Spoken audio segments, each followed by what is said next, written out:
Is that working? Oh my gosh, let's go. www. Let's freaking go. Okay. Today we got an exciting little lesson for us. So there's going to be 3 different aspects. Can you guys hear me all right? Let me just adjust this microphone. It sounds pretty good, right? All right. So first and foremost, we're going to do something a little bit different than we have. It's going to be like a 2/3 part little live stream.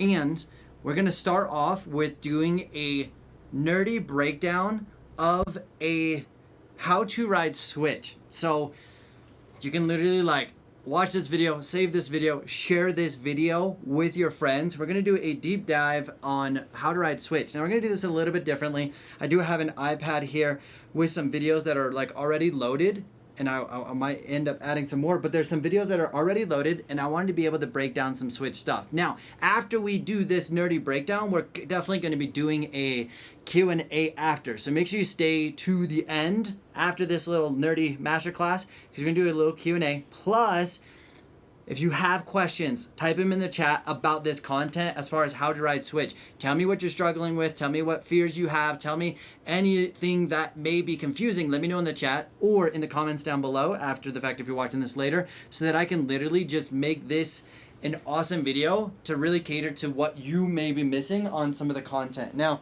there is one thing going on right now, and my table is absolutely shaking up a storm, so give me one hot second. So I'm just going to move this, make sure that this is, oh yeah, there we go, because that absolutely bothers me, drives me absolutely crazy. So, yep, that's what we're going to be doing. So we're going to be focusing on that for today's video / live stream. Again, if you have any questions, please pop them in the chat. And then tell me, are you regular or goofy? So I am a regular snowboard. I'm a regular snowboarder. Actually, I want to show you guys something super secret that not enough people know about, and I will pop it over here in a second. So, now imagine that you see this video, dude. Holy cow! Tommy's riding, ripping, feeling good, blah blah blah. What happens if you're a goofy rider? Well, here's the secret. You can literally, and if you're on an iPad or an iPhone, you can literally do this. Like, this is great. You're going to go to the edit button on the top right corner. It's going to bring up a menu just like this. And then you can go over here and go to crop. And if you see here on the right hand side, where is it? No, sorry, top left corner. Let me just scoot this down so y'all can see it. And I'm going to move me out of the way just so that you can see it. So essentially what you can actually do, this is bugging. Hold on. Check this out. This is one of the greatest things in the world. So, top left corner, watch this. I've mirrored the entire video, and now watch. I'm going to press done, and I'm going to press done. It's literally saving this video in the mirror image. Now, if you're snowboarding down, guess what? Now it shows that my lead leg is pointed down, is now the opposite leg. So my lead leg is now the right leg. Now watch, I play this entire video. You're gonna see this whole entire video going the other way. Oh, my internet is lagging. Oh, hold on real quick. There we go.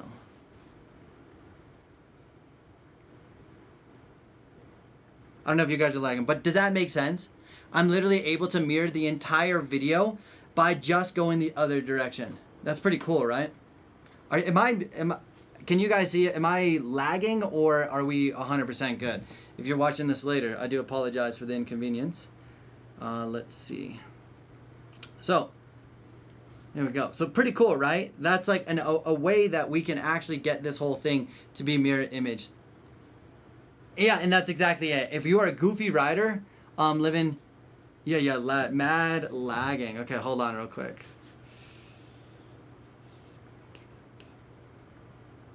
Mod logging. Yeah, this is some terrible internet quality. I'll pop that right there. Tools.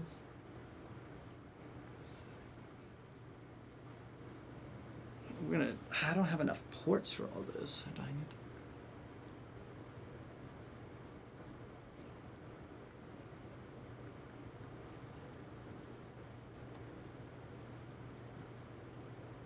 Okay, I tried to adjust some stuff. If this doesn't work, I can just literally start this stream over again, but that should be a lot better. Maybe try to refresh. I'm so sorry for that. That is super annoying. How about now? Is this any? All right, we should be back. We should be back. Let's see. How about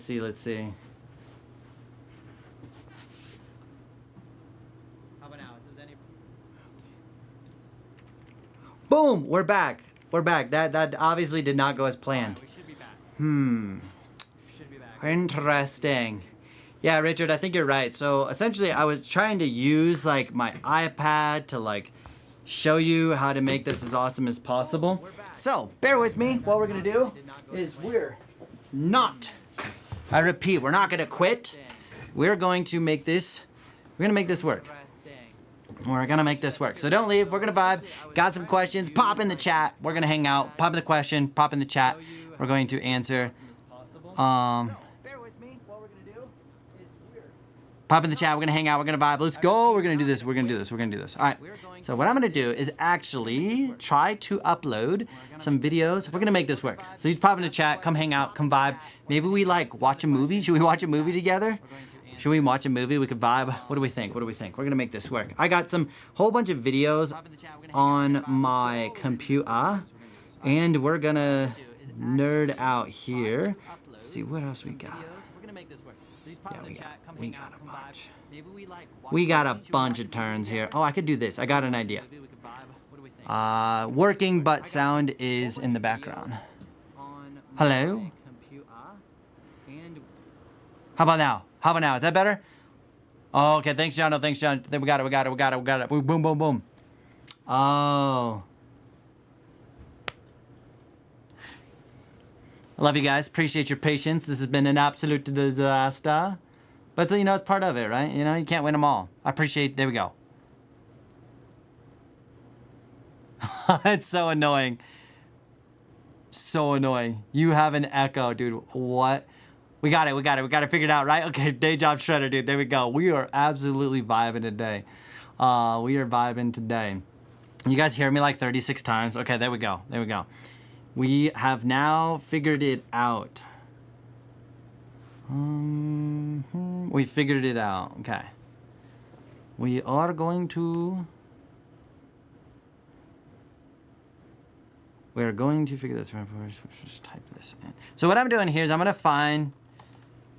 find a video so that we can... This might actually not be a bad idea.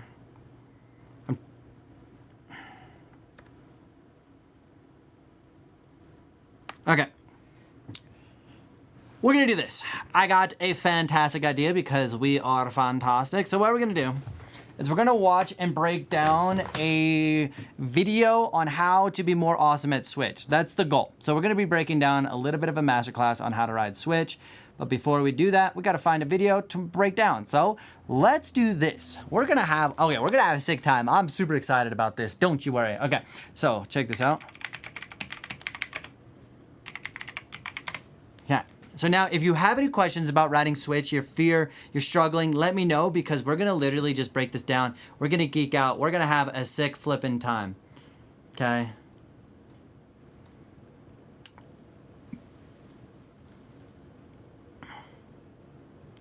That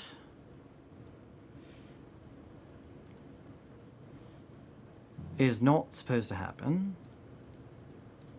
Should we pop this biscuit in 4K? Oh, that looks clean AF. All right, can y'all hear me still? Okay, so this is what we're gonna do. We're gonna watch a video on how to do Switch. Now I'm gonna pause it here and there so that we can fully deep dive and get into some questions about riding Switch. Now, with that said, if you have questions about Switch, pop them in the chat. Luke says, are we still talking about Switch? 1000% LOL, okay? So we're gonna be talking about Switch. And if you have questions, let me know. I'm gonna break this down. We're gonna watch this. We're gonna vibe. We're gonna nerd out, and then we're gonna continue talking about Switch. So let's go and watch this video. We're gonna masterclass this biscuit. After check this out. Hi. Switch means that you take your non-dominant direction and you let that foot lead the way down the mountain. I'm sorry to interrupt. This is Copper. He's a good dog. He just came in the live stream. Hi. Sorry. Hey, you gotta go. I gotta go to work.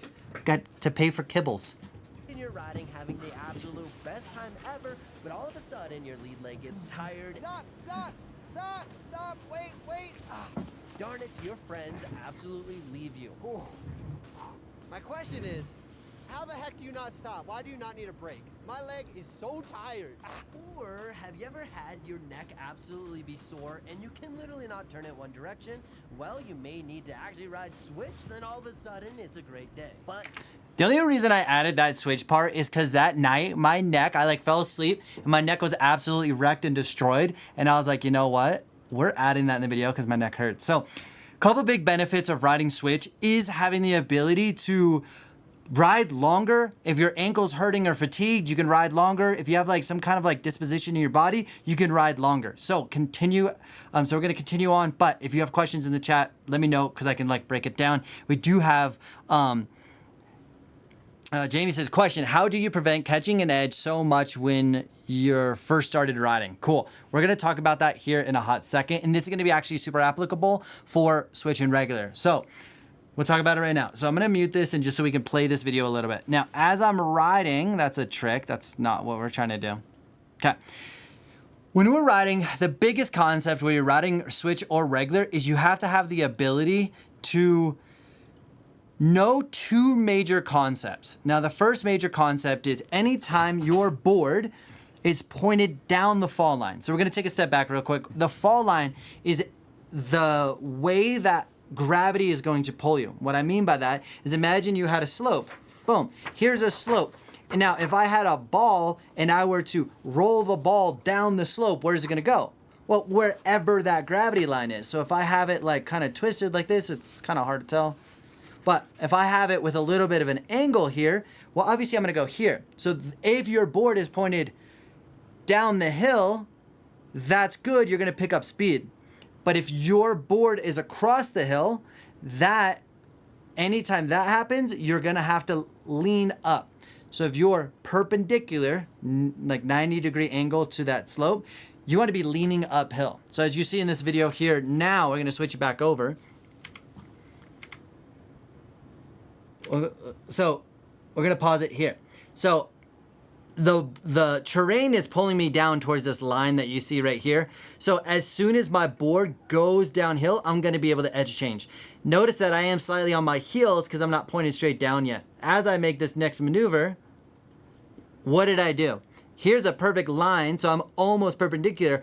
As I'm going, I'm no longer pointed straight down the hill. Guess what? I turn my board perpendicular so I don't catch an edge. And you know that I'm leaning uphill because I'm on my heel side edge and you can see the board exposed. That simply means I'm not going to catch an edge. As I play this, boom, guess what? I am now pointing my board straight down to the hill. Guess what? I'm flat base. I can now go heel toe or heel edge or toe edge easily because I'm pointed down the hill. Now as I go to the toe side edge, I'm going to make that turn. My heels are up. Now I'm going to go back to my heels. I'm going to make that turn. I'm leaning back up. But notice that I went back to my toes. I'm leaning back up. So the moral of the story is if your board's pointed straight down the hill, you can transition from edge to edge quite easily. If you're across the fall line, you're going to need to make sure you're leaning uphill. And if you don't, you're going to catch an edge fall and it's not going to be a good day. Does that all make sense? Anybody? Does that all make sense? Just ride switch fakie. Exactly. Does that all make sense?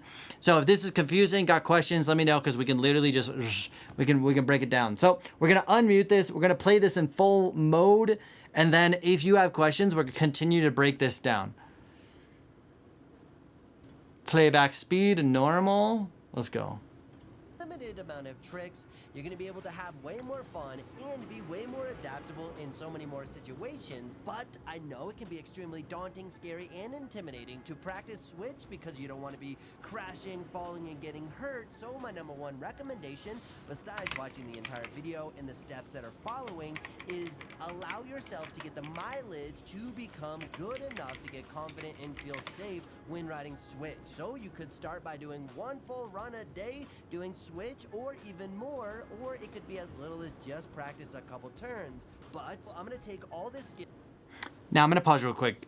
That is so important that most people don't understand. Is like, at the end of the day, snowboarding is so hard. Yet we need to be able to get enough time under tension, experience to be able to be good at it. And my analogy is, imagine you're trying to read a book and you read 1 page a year. You're never gonna get good at reading. Could you in 100 years? Dude, you only read 100 pages, right? So essentially, the more you do something, the more you're gonna get better at it. Same things with driving. I'm driving down the road at 20 miles an hour. It's the scariest thing ever. Eventually, I'm going 70 miles an hour down the road and it's not scary at all. So the more you can practice, the more switch is going to be an easier experience for you.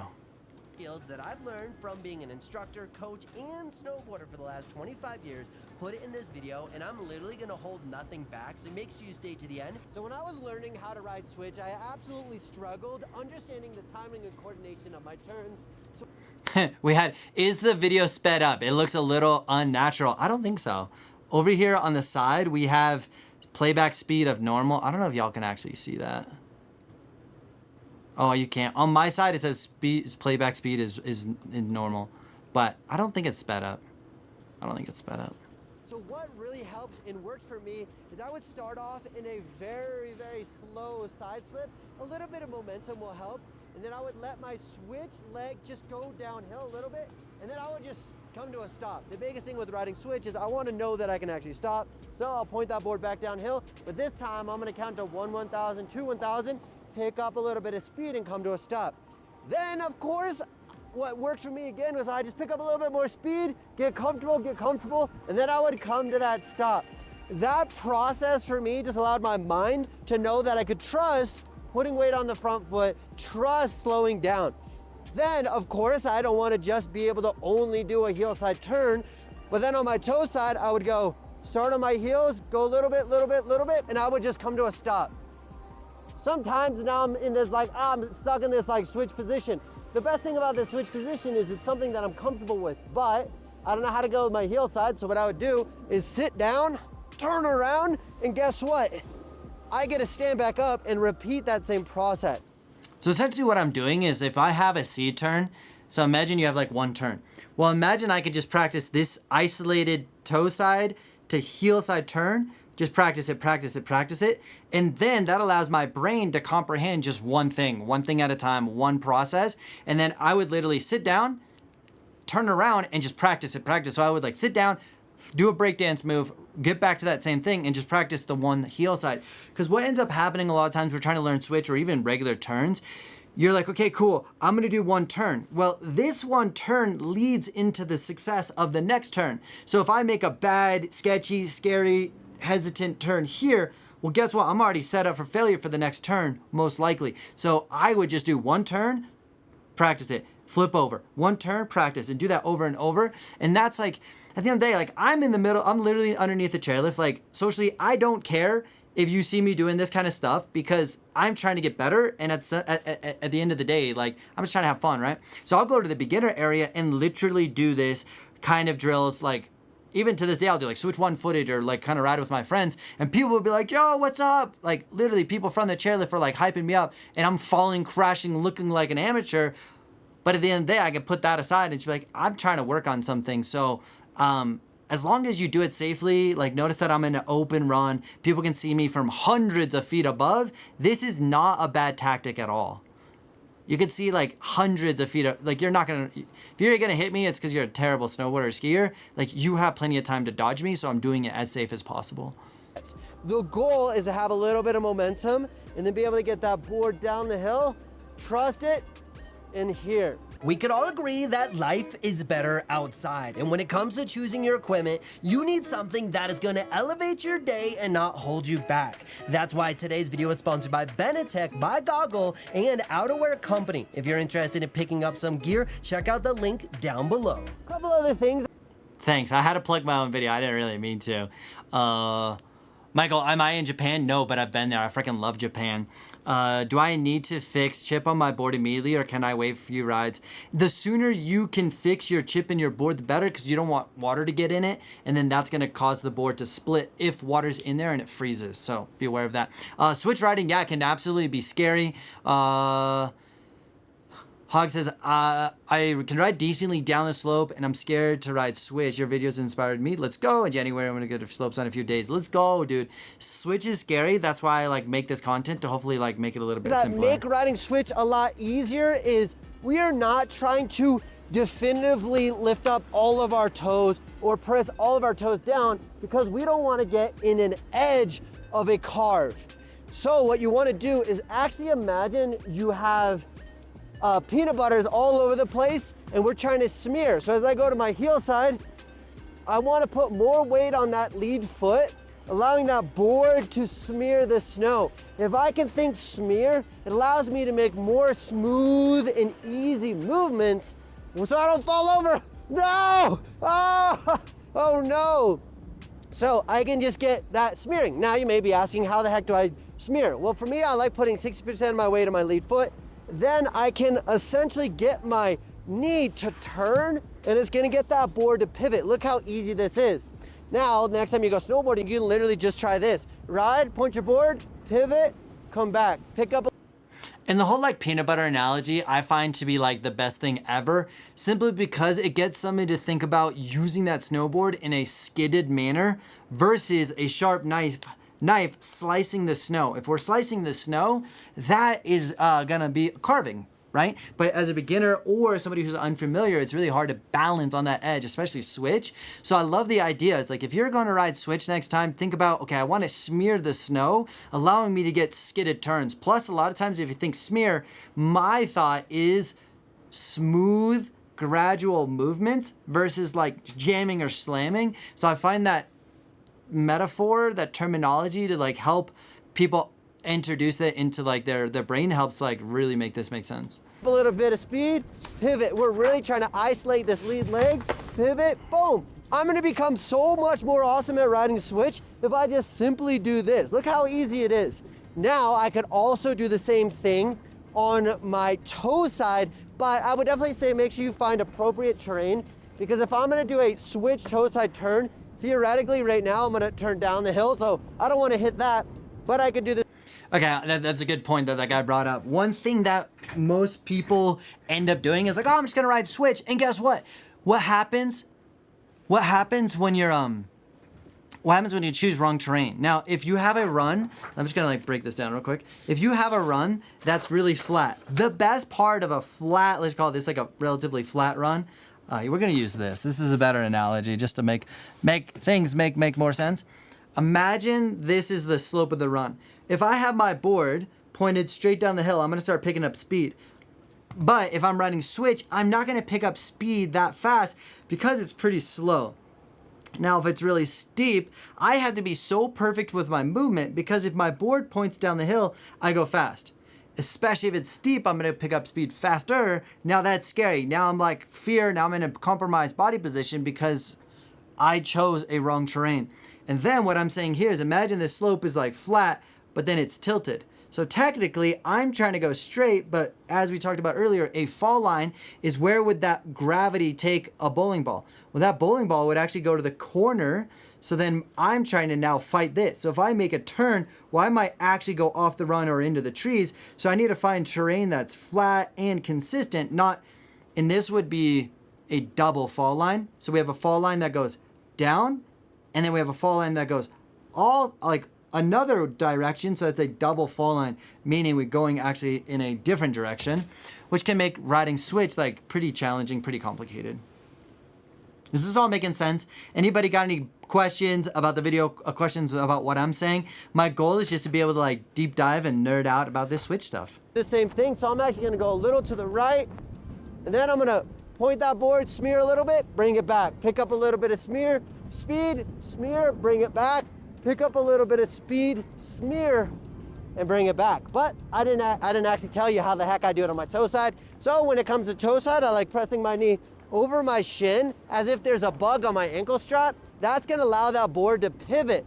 But notice that I am not just hunching over. I got my spine to be upright, so I'm not doing this to turn. I really wanna think about spine up, hips forward, and press your shin over your toe like this. Now we have way better terrain for this. I could also try this. I could be on a side slip, point my board down the hill a little bit, and then knee. And then point my board downhill, and then knee, and notice. So this is another way to be able to get high repetition in. Imagine you just stay on one edge, toe edge, go down, slow down, come to a stop.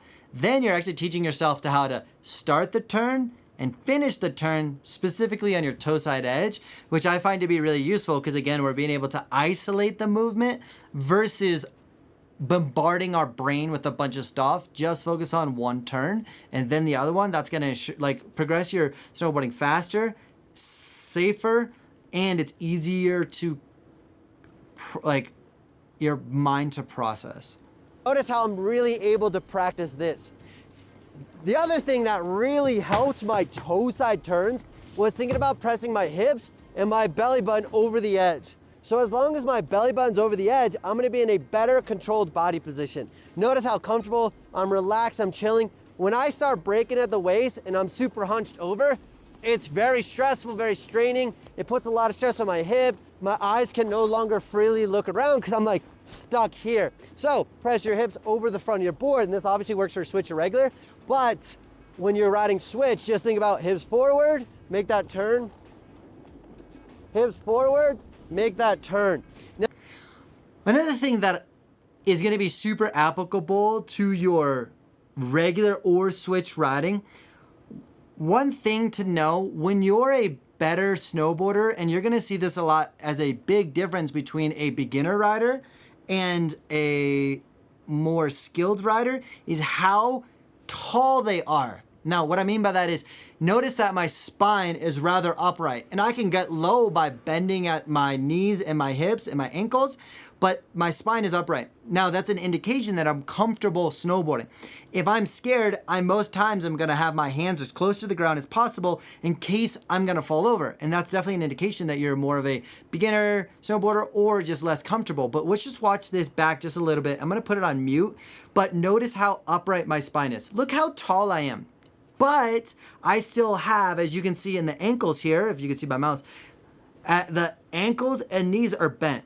So I can still have a flexed position, and I'm using this flex of my knees and my ankles as shock absorbers so that it's a smooth ride. And no, I'm not stiff, but notice that I'm comfortable in this riding position. Now I am going switch. I'm pretty tall. I still bend in my knees, but as I want to make this, I'm gonna probably just reiterate here. This position is not sick and it's not advantageous. So now watch this beginner position versus this more comfortable body position. I have a better chance of seeing, a better chance of balancing, and a better chance of having more fun because I'm in a better balanced body position versus the other one. Does that make sense? Because at the end of the day, the better body position that you're in, the more balance, more fun, and freedom you'll have. And it all stems from how the body position translates into the board, translates into the outcome. We also had a good question from Jono. What the binding position, is that important also for switch riding? I'm a massive fan of having a symmetrical stance. So my lead binding is positive 15 and my back foot is negative 15. Now, you can definitely get away with asymmetry 15-9, 15-12. You could definitely do that, but my thought process is I want my bindings to feel the same whether I'm going my dominant direction or my goofy direction, my bindings feel the same. To add on top of that, my board is also a true twin, which means that board is also symmetrical. So if I make a turn goofy or regular, for me, the board is going to turn the same. So then as I am riding switch, I want my switch to feel so similar that it becomes a mirror image of my other foot or my dominant direction. A lot of people do enjoy having positive 15 in the front and maybe 12. To me, it just feels a little more restrictive, feels a little different in turn. Now I'm treating that switch turn differently, where theoretically I want to turn the same. Adding on to that, when I'm riding parks or doing tricks, consistency is key because I want to be able to throw the trick at this hard. Let's just call it like a intensity of 5. Well, I want to be able to do that intensity 5 for regular switch. It just helps my body and mind process to do the same thing without confusing it. It's like, oh, we're going to do, every time we drive our car, we're going to go drive on the left side, and then randomly we're going to drive on the right side, and we're actually going to move the steering wheel. That'd be so weird, right?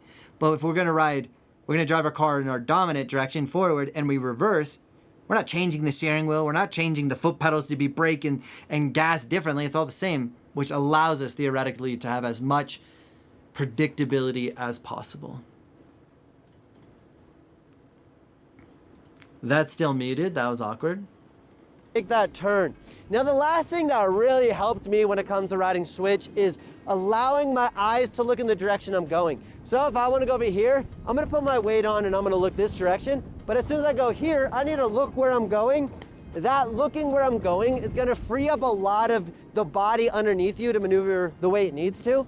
A lot of times beginner snowboarders or intermediate snowboarders, they have their eyes on the ground and they're looking down here.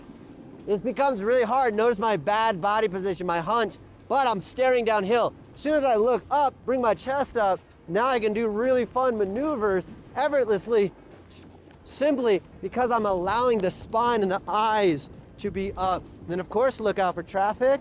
We're maneuvering. Then you can start doing really fun, twisty maneuvers, or you can start doing really fun, like look, 180, ride strong, 180, ride strong, frontside 360. So being able to ride switch and really unlocks so much of the just riding around and having fun. It also helps you from your legs burning or if you have a bad neck, but then it... Okay, so we're gonna end that one. There's another video that I think is going to be a bit more advantageous. So that was good. Just kind of got to like break some stuff down on how I learned to ride switch. Now,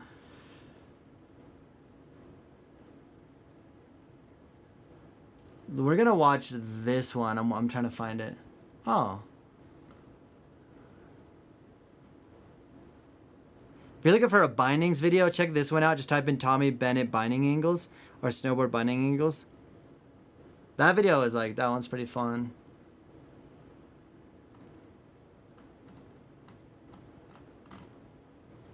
Let's do this. And there's one video in particular. It's really short. I love the YouTube platform because, do I not have it on here anymore? Oh, there it is. This one. What? Okay, this video is old. This is like one of my very, very first videos that I ever made. So A, I hope this is not cringy. B, I'm really excited to see this. Yo, Beach Ready with a $2 donation. Needed this, my dude. Need more Switch this year. Awesome. By the way, over here at the live stream, we also do this really fun thing. So anybody does donate, you get to skip the line. There's a link in the description, or you can use the super chat. But you also get a chance to win a free sticker.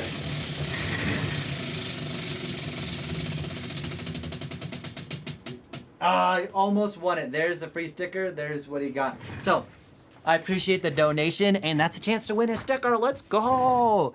Donations do help the channel, help me make more awesome content, hire filmers, editors, and that kind of stuff. So I do appreciate that. Let's go. So this video is going to be super cool. Now, this one right here is a little bit older, and I'm really excited about this. This is going to be so fun. Yo, Hug, how many days a year do you snowboard?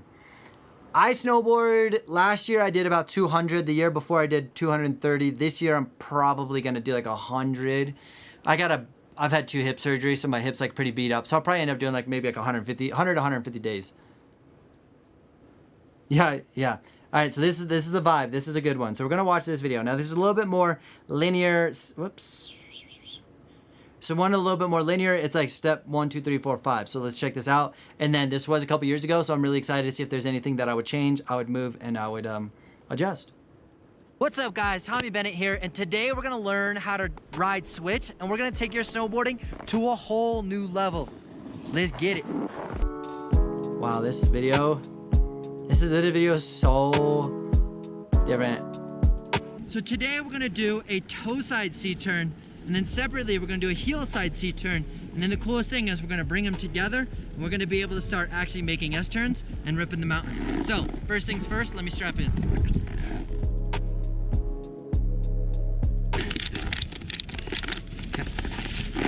The two-hand strap-in? That was insane. Do you not do that? Dude. Do you not do that? I don't two-hand strap-in. You got it. You click the first, click the second, and you're done.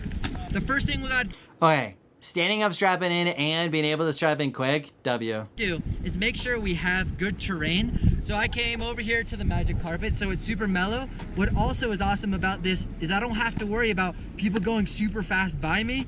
So it makes me feel more confident when I'm doing my turns that I'm not gonna get taken out. I talked about that earlier. Like, it's totally okay to go to the beginner zone. It's totally okay to go to like some place to be safe and learn stuff. Like, most people that are in the beginner area are like struggling on their own, and they don't even have the capacity or the mental bandwidth to even see what you're doing or notice what you're doing. So it's definitely a great place to be and practice. I still support that 100%. The key for riding switch is to be able to put 60% of your weight on your front foot. Essentially, when we're driving a car, the wheels that steer are in the front of our car. They're not in the back. And we want to do the same thing when we snowboard. Now, what really helps you do the hillside turn is you're gonna bend your knees. Imagine your knee is a door and you wanna open it. By opening it, you're steering your board and the back of your board is gonna swing around. This is gonna make doing switch hillside turns like easy, trust me. So, I'll show you right now.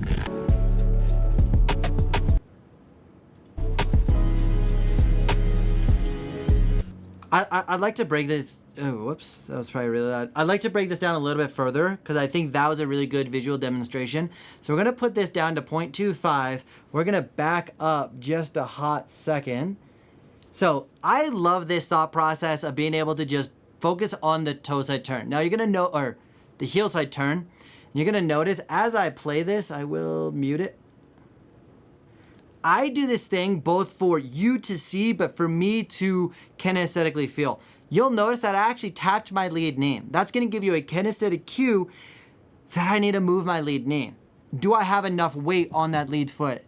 This is what I need to do. So if you ever like feel like there's a disconnect between like putting enough weight or using knee steering and riding switch, tap your knee to like wake up or activate that body part to help you understand how to move.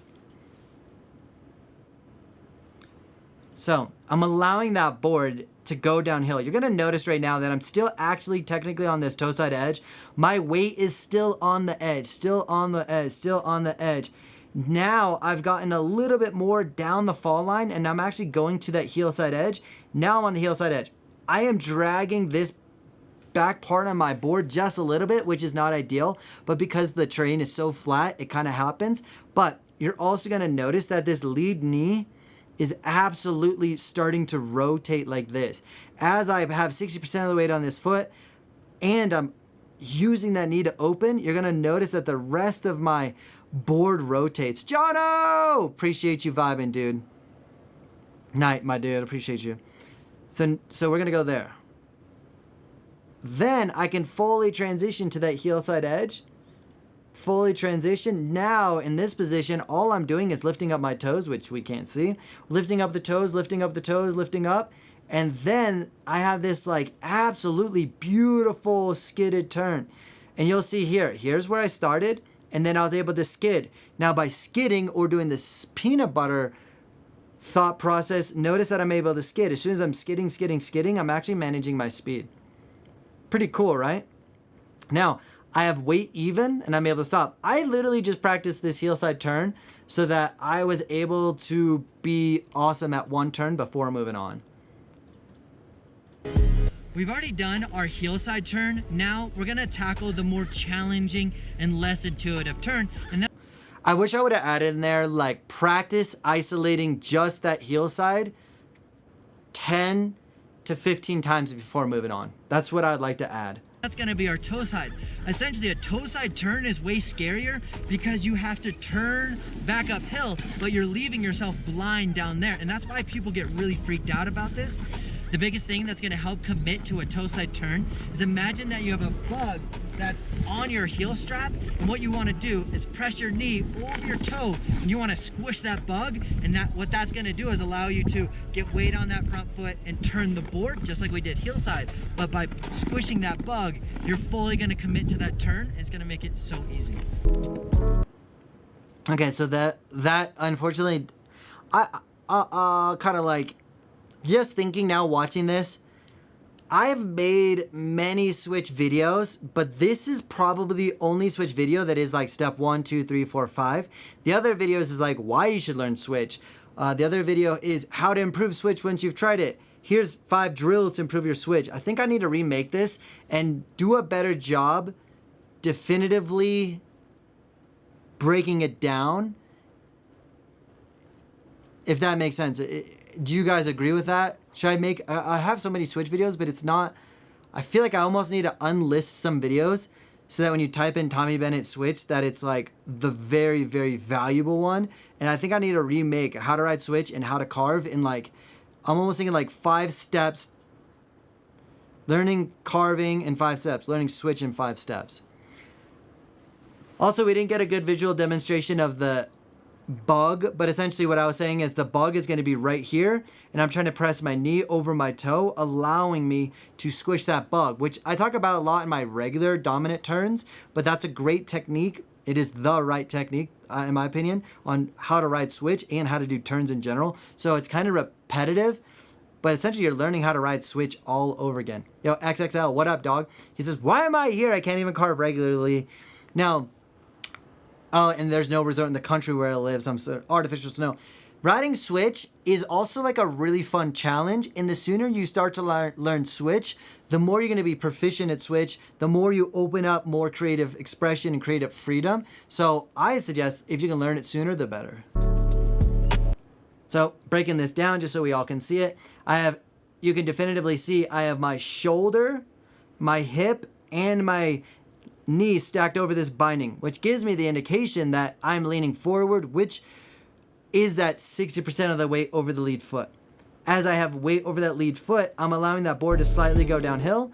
As I go downhill, now it's easier for me to transition to the new edge, and I want to continue to press my shin against the front of the boot.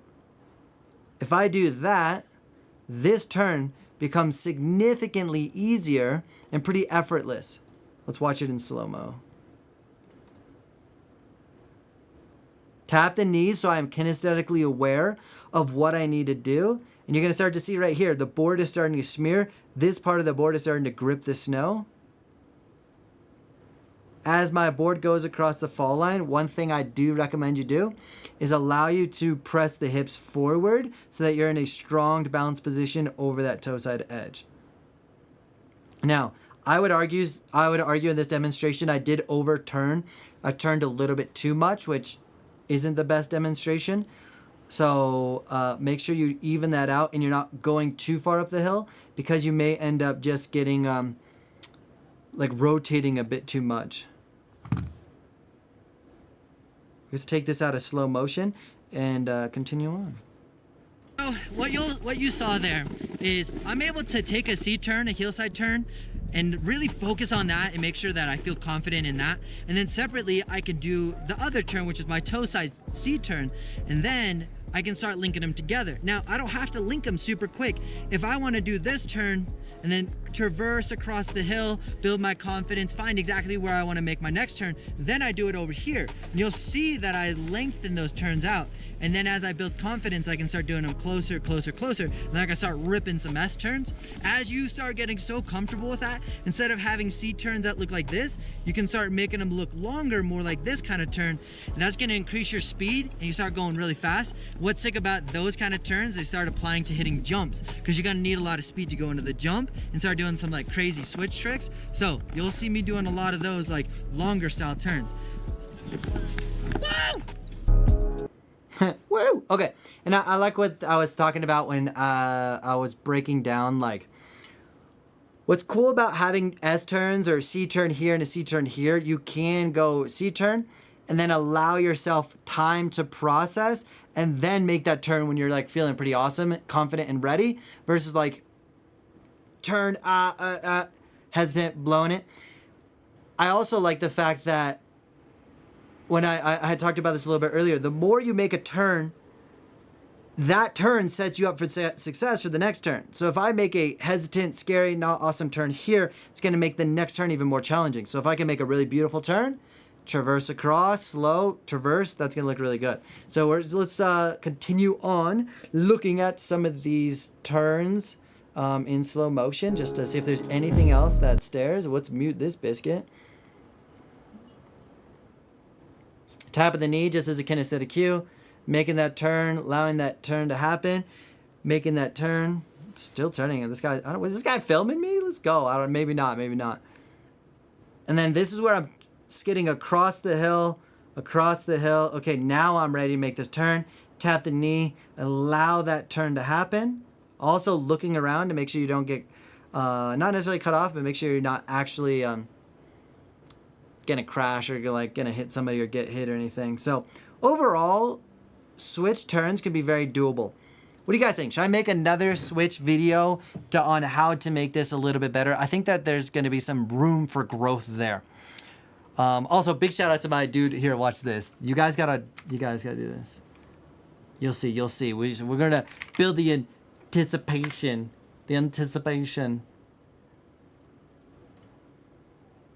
Okay. Okay, watch this. You guys are missing out.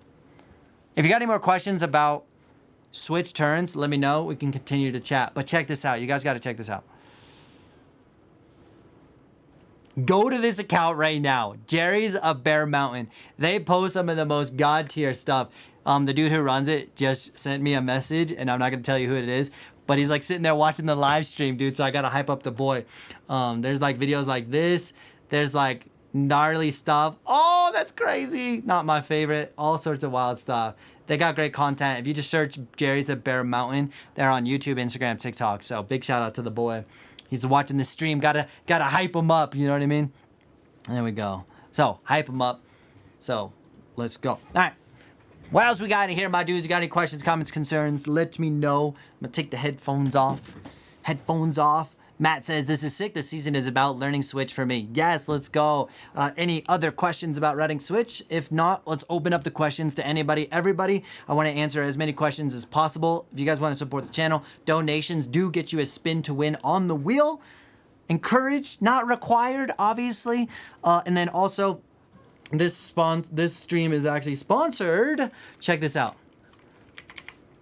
Now, one thing about sponsorships is I don't take sponsorships just to take sponsorships. I take sponsorships if there's a product that I truly believe is going to make you more awesome. So this live stream is sponsored by my own company. By the way, this is called BENETEK. This is my company. And by the way, we're doing this giveaway. You literally have a chance to win a free season pass or $800 towards your next year's pass. And we also just got a freaking hyper awesome train with a $5 gifted from our boy Steven.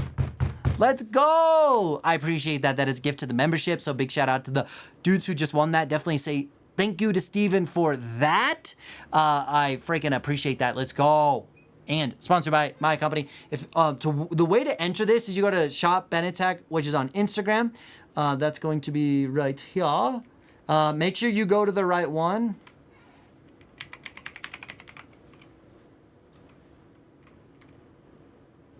Shop.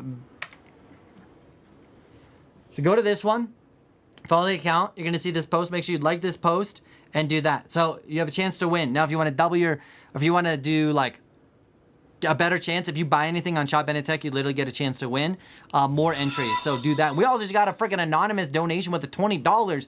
What are we doing? Okay, we got. Okay, big shout out to the sponsor, my company, BENETEK. My goal is to make you guys have the best gear ever. But yeah, let's get going on some more questions. Got questions? Let me know. Questions, let's go. We are getting freaking donations. We're getting all sorts of stuff. Okay, we got $5. Okay, hold on. There is a lot going on, and why is this not working? We're gonna have to refresh this real quick. We got a lot going on. We got 5 gifted from our boy, from Steven. We're gonna give him a spin. ask questions. We're vibing.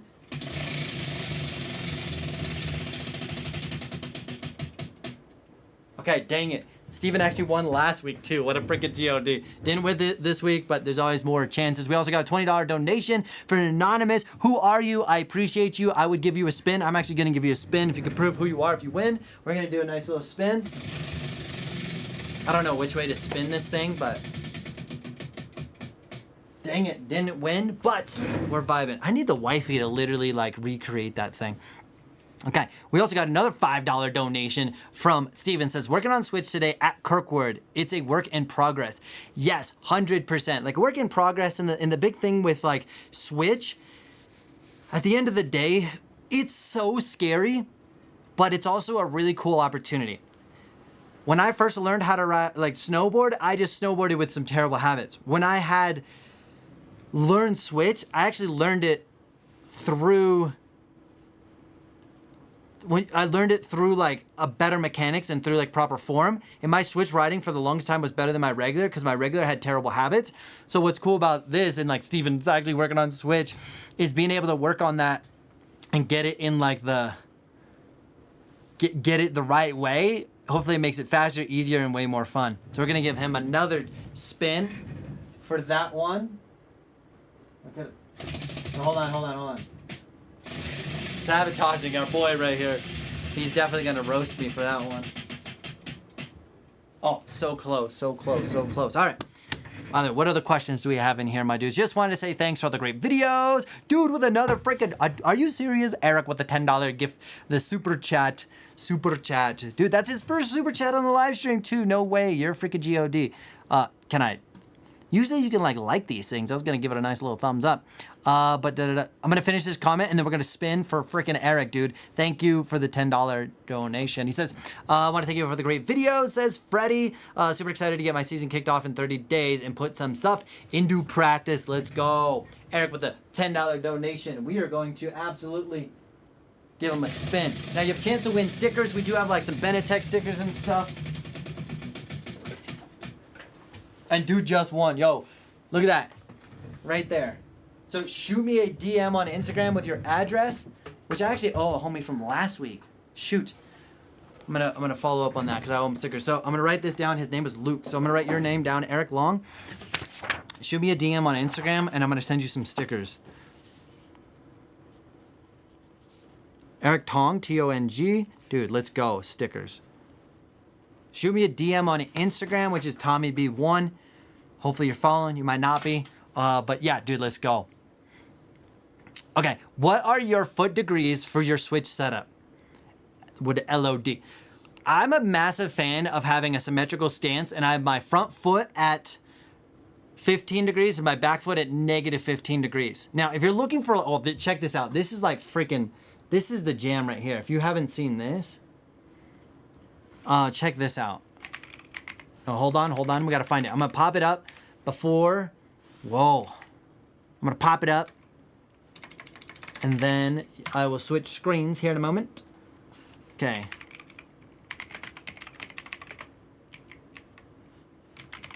Okay, there we go.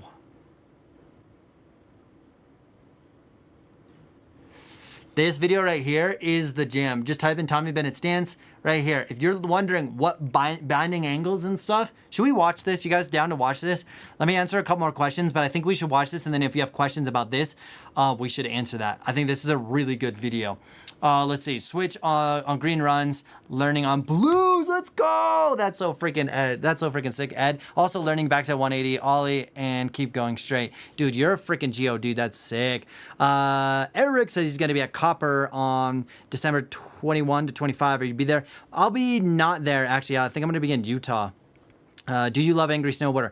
I think Angry Snowboarder is super awesome. He's super interesting character. I definitely vibe with him, and I wouldn't say I'm in love with him, but I think he's pretty sick. And then, you know you're a good YouTuber when Angry likes you. Dude, that's so funny. I appreciate that, dude. Angry's cool because it's cool to have somebody in the industry who like understands what I'm going through. Like at the end of the day, like I love my job, and it's like has its own challenges and stuff. And one thing, like, it didn't bother me this morning. I made a little Instagram post on it, and this guy was just like, I don't care that he was saying negative stuff. Like, it doesn't bother me. But it's just like, why do I create content? It's because I love snowboarding and I want to share that with people. Snowboarding has shaped who I am. It's been there through my loves and losses. It's been there through like the ups and downs and the trauma that I've had in my life that I will not talk about. Snowboarding's been the one constant, and I'm like, oh, it's so amazing. And then as I get older and my hips hurt, there's like, it can evolve to like riding more powder or carving or cruising. It doesn't have to be like this gnarly park stuff, but it can be, right? So like snowboarding is like always evolving and adapts, or you adapt to, or it can adapt to what you're doing. So I really love that, and I really want to share the content. There's obviously like, but so back to like with Angry Snowboarder, it's cool to be able to talk about like, yo, have you tried this? It's going well, it's not going well. What about this? What about that? And being able to bounce ideas off and like talk to somebody who's like in the space, because a lot of people don't know the hard work that goes behind it. Like I might make an Instagram post that is 60 seconds long, and it took me 4 hours to make, between filming, editing, posting. Like, you know, it could be a long time, and they're like, oh yeah, whatever. And they're like, people are like, oh, you're dumb, you're lame. And it's like, you just don't see that stuff. Plus so much more. So it's really cool to have somebody like that understands it. So it's really cool, really cool. Thanks for the info. Let's go. Josh, what's your opinion on ASM boards? Dude, I used to have a ASM Burton board, and I loved it. I loved ASM. The ASM board that I have, I was in love. I'm bummed that I don't have one again. Loved it. Loved it. Yeah, binding angle. So what I want to do is I want to hop into this video. I don't know if we're going to watch the whole thing, which kind of see how it goes, but I wanted to talk about some of these binding angles and stuff here. And you could always refer back to this video, Tommy Bennett stance. Find this blue one. This one's sick. It's kind of popped off and made it a year ago. But this video right here, let's dive into it because it has like a lot of good information as far as stance. And stance is absolutely one of the most questions that I ever get.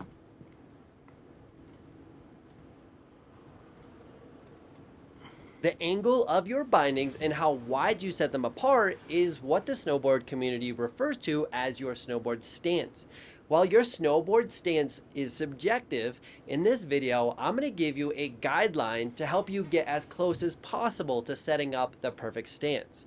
Now, understand that you may need to adjust your stance based on your equipment, your riding style, conditions, personal preference, skills, pain, or nagging injury. By the end of the video, I'm going to give you a better understanding of how to find the stance and determine exactly what your width and binding angles are. And as a special bonus, at the end of the video, I'm going to give you what my stance is, and I'm going to reveal exactly why I set up my stance the way I do. And again, this video is a guide to help you with your stance. It's not going to be a perfect formula, but it's going to be a guide. So you're definitely going to have to do some experimenting to find that perfect stance. Before diving into the width of our bindings, we first need to set up our angles that are going to most complement our riding style. And the very first style that we're going to break down is going to be freestyle. When it comes to a freestyle setup, traditionally you're going to want more of a duck stance. Okay, so I want to add there real quick as a giant asterisk. You are looking for a snowboard stance that is going to complement or elevate your riding style. I ride a lot of park, a lot of freestyle, a lot of tricks, a lot of that. I also love going fast. I also love carving and having a setup that is as versatile as possible, so I can ride trees, I can ride park, I can ride cliffs, I can ride POW, and even moguls. So when I'm thinking about a snowboard stance, I'm trying to check all those boxes off. So I'm really trying to get the Swiss Army knife style stance. Now, in this video, I'm going to be diving into a bunch more stuff, such as like, you know, a big mountain and blah, blah, blah. But find which stance is complementing your style. That's the goal here. Duck simply means you have positive angle in the front foot and negative angle in the back foot. This allows for more rotation in the hips as well as range of motion vertically, which is going to be super useful for doing. Okay, some of y'all might roast me for this, but I just got to add this. I did in this. the Watch hips, this as squat. well as range of motion vertical. I didn't get all the way down, and I usually do, but this was like recently after a hip surgery, and I couldn't even get like that low. Holy cow, that was actually super painful, and I almost fell over and cried. Behind the scenes, y'all don't even see what I go through. Which is going to be super useful for doing tricks, spins, rails, or having a lot more creative freedom with your body and your board. Now, it's not required to have a symmetrical duck stance, but when it comes to freestyle, I love a symmetrical stance so that it theoretically feels the same whether I'm riding my dominant direction or I'm riding switch. In reality, it's not perfectly symmetrical feeling, but that is at least the goal. And the recommended freestyle stance is going to be positive 15 in the front foot, negative 15 in the back foot, or positive 12 and negative 12. And you can obviously play around with that back foot and move it around as needed. This freestyle stance is normally paired with a true twin camber, a directional twin camber, or a hybrid board. Let's move on to a carving specific stance. Okay, I am gonna stop that, and I know I'm pausing it, but if you want to just watch this regular video, you know how to find it. Tommy Bennett stance, you'll find it. I just want to interject a couple times. I love the freestyle stance, but we also had a question here. Do you detune your edges? Actually, I do this thing called like a base bevel, Kurt. Now, as we just talked about like just a second ago, I love riding a snowboard in as many different situations as possible. So I was hoping that this would actually fit a little better. So what I end up doing is I will detune the contact points, and this will be a whole nother video I should make. I think I've made it. So I'll detune the contact points. So essentially, if I had the board flat on the ground, wherever that board is going to contact, the last part of the board that contacts would be right about here. I will actually detune and round my edge completely from there all the way up to here on both the nose, the tail, the heel and toe, like everywhere, right? This. Now, as far as this side, this edge, you will be blown away with my ability to hit. I'm not greatest at rails, but I can hit rails and not die because my edge is so sharp, but I hit rails. And the way that I'm able to accomplish that is I do this thing called a base bevel, and I'm actually gonna probably go make a video on that. I think it'd be super cool. With the base bevel, you can have your edge, imagine your edge, instead of being flat, is flared up 2 degrees. So now this is the top of my edge, let's just say for dramatic purposes, this is the top of the edge. Now imagine I'm sliding a feature. Well, guess where it's at? It's not even hitting the sharpest point. It's actually getting underneath that sharpest point. And guess what? I am now creating a room for error from touching this sharp part of my edge because the rail, the box is actually sliding underneath, nowhere close to this. So I do a 2 degree base bevel instead of being flat, it's 2 degrees. And then on the side wall, as you can see here, I'll make a 2 degree there. So essentially, if I have 90-degree edge, which I've done,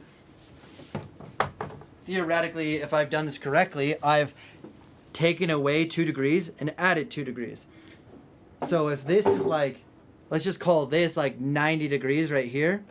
All I'm doing is changing that 90 degrees to be at an angle, yet I'm still 90 degrees. Now, why that's important is I still have a gnarly sharp edge, yet I'm able to have a versatile setup that allows me to hit rails, jumps, parks, trees, moguls, anything I want on one board.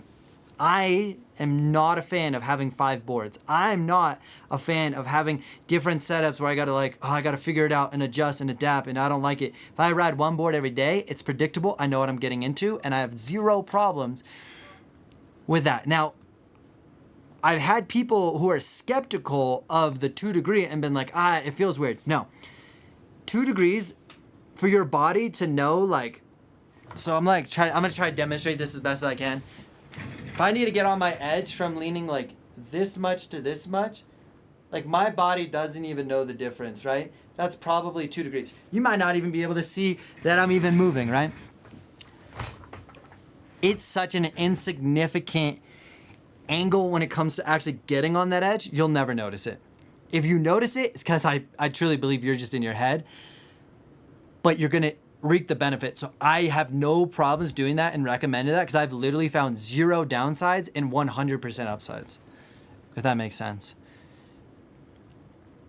We just had a couple of people pop into chat. What's up? What we're doing right now is we're watching a video on angles and stance. And earlier, if you just scroll back in the video, we were doing the same thing for a switch video. If you start at the beginning of the video, we had some technical errors, technical difficulties, so don't worry about that one. When it comes to carving, yes, you can absolutely carve in a duck stance, but if it's your primary style of riding, you want a stance to complement that, and I suggest going positive in the front foot and positive in the back foot. This is also known as a posy-posy stance. The benefits of having a posy-posy stance is it allows you to get more board control when carving, having more power put into your board while carving, as well as getting a significant more amount of tilt in your body so you can lay down some super awesome carves. A recommended posy... To clarify, that guy was not riding a posy-posy stance, but he was demonstrating some high level and awesome carves. So, asterisk, be aware of that. Be aware of that. We also got a freaking another $10 donation from our boy Eric. Let's go. We're gonna get another spin.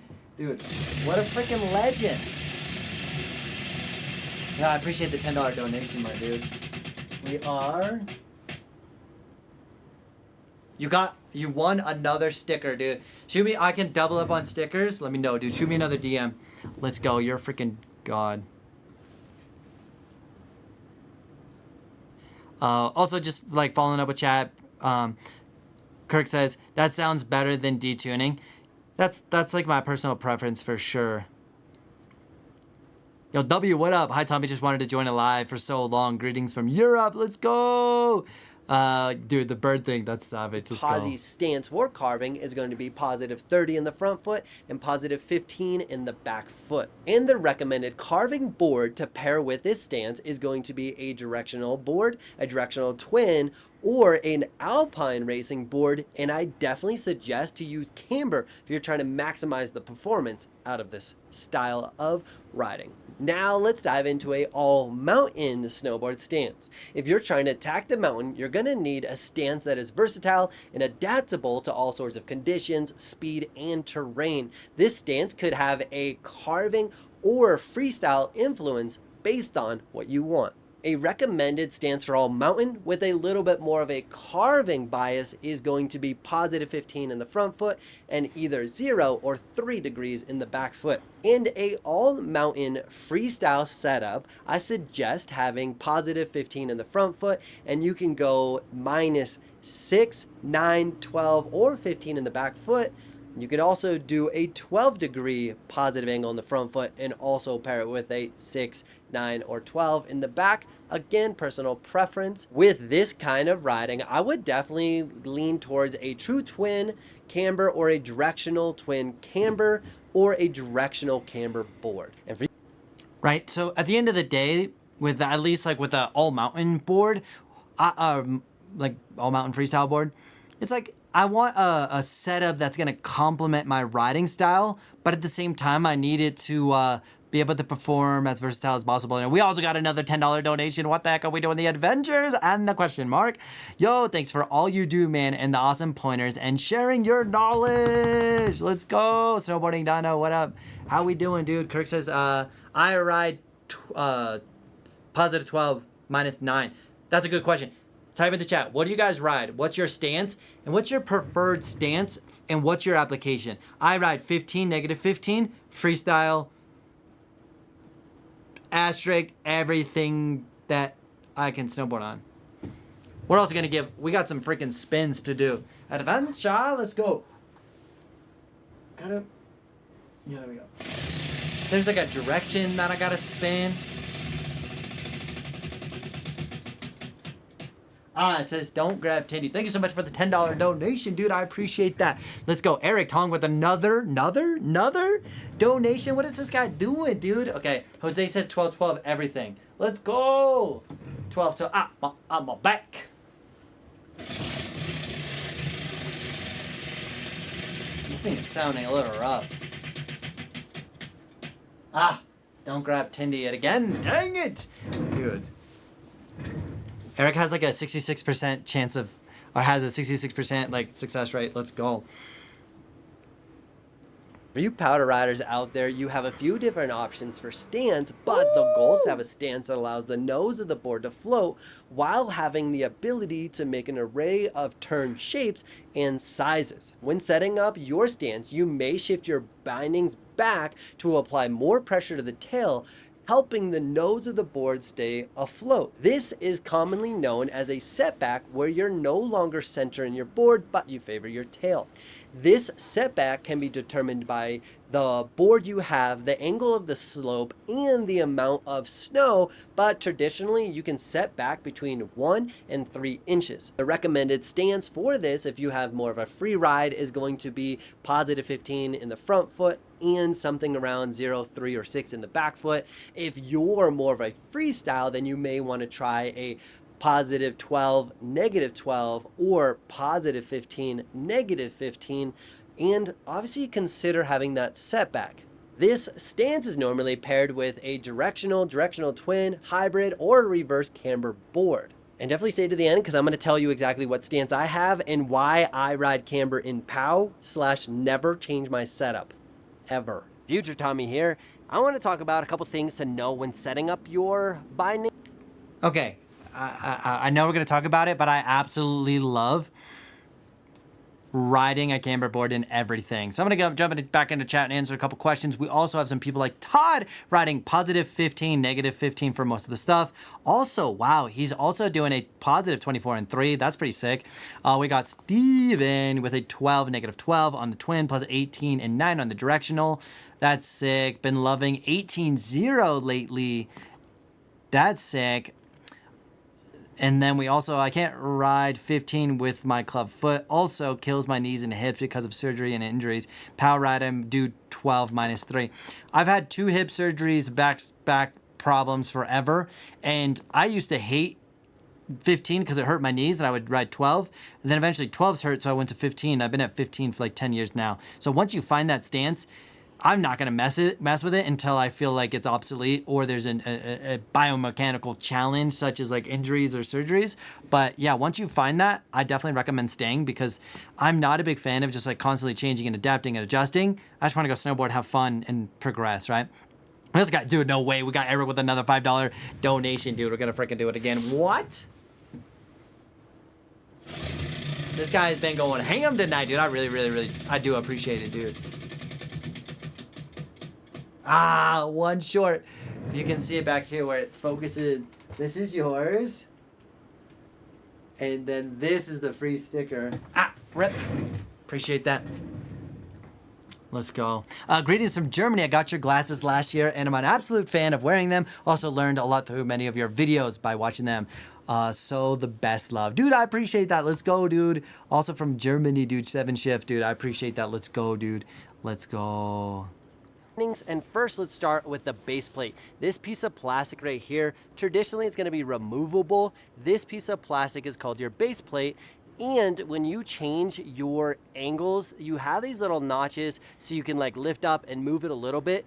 It's going to move in increments of 3 degrees. So the Burton cartels that I have here, they go from 0, 9, and 18 as far as markings, but there's little notches in between. So you're making a 3-degree jump. Another thing to note is that there's a bunch of different patterns on this hole, this base plate. So I could use this base plate on a 4 traditional hole board instead of the channel system, but I could also use the channel system.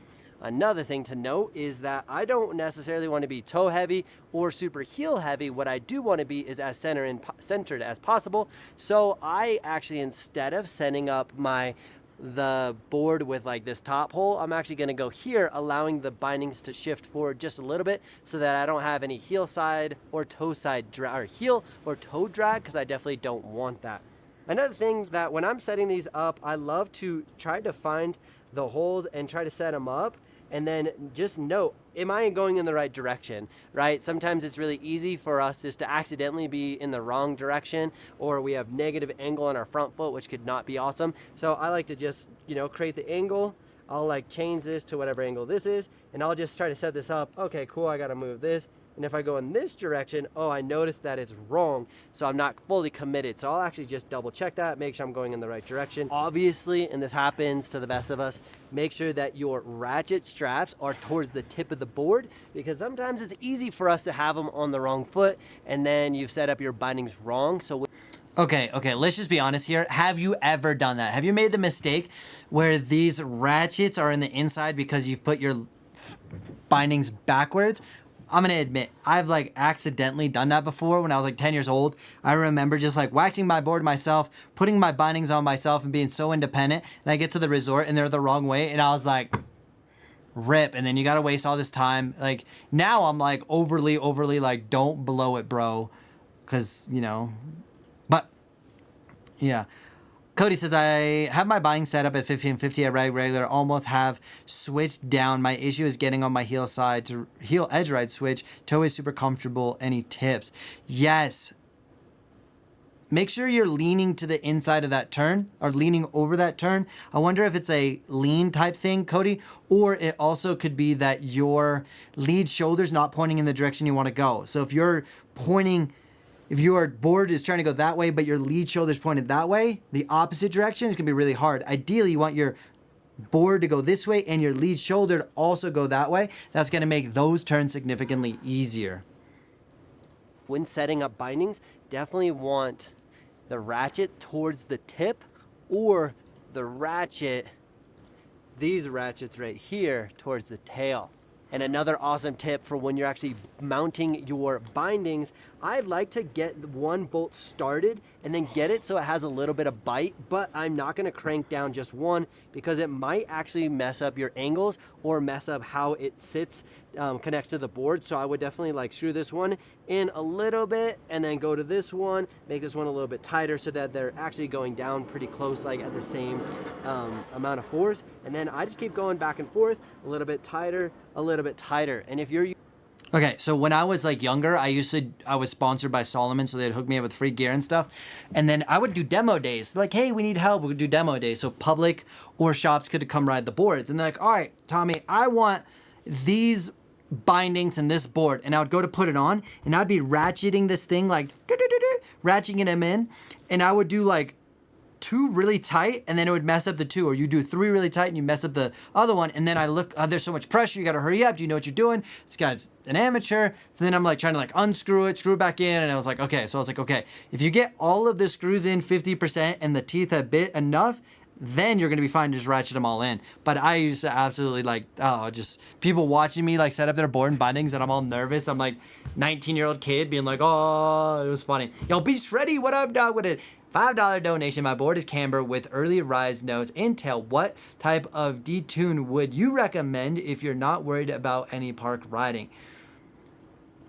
Honestly, for me, this is what I would 100% do. We're also gonna give you a sticker spin as I get my board.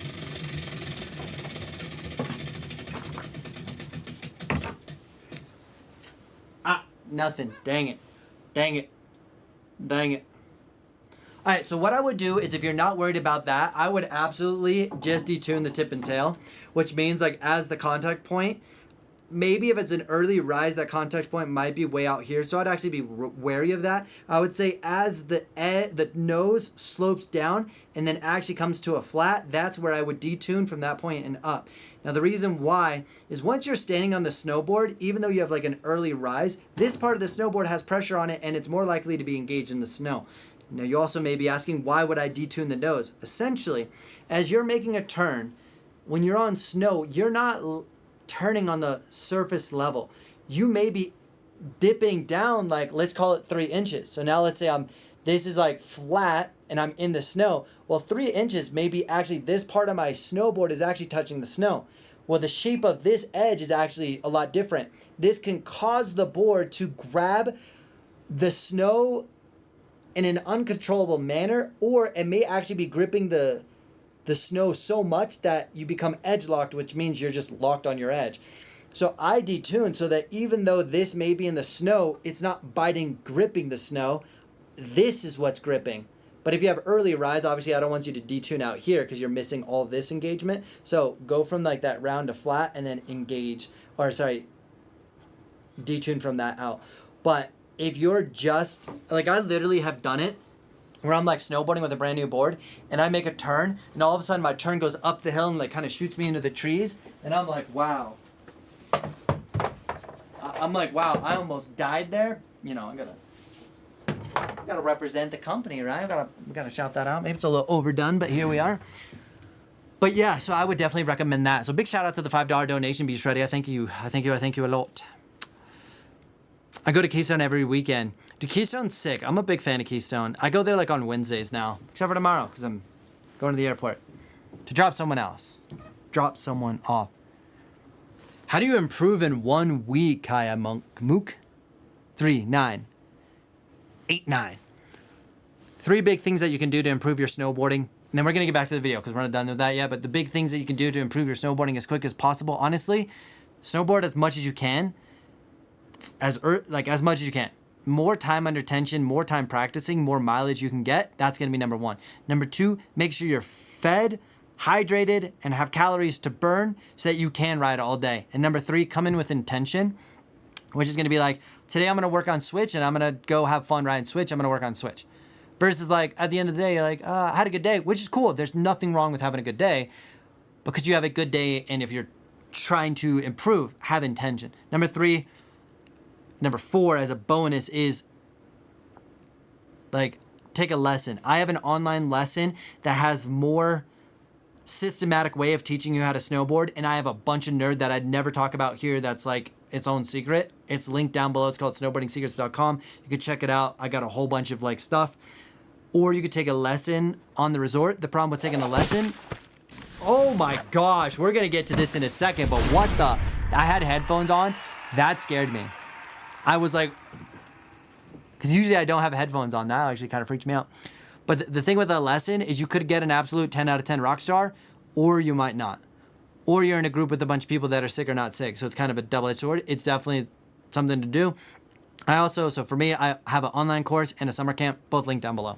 And we also got a $100 donation for the heavy hitter, the boy, Vu, Calvin, him absolute self. Let's go, dude. Did you write anything? For some reason, this thing is like not auto-updating and I have to like refresh it. Yo, this is what up, Tommy, the party parrot. Let's go, dude. You're a freaking legend. We got Vu with a $100 gift. We're gonna do that again just to hype up the boy.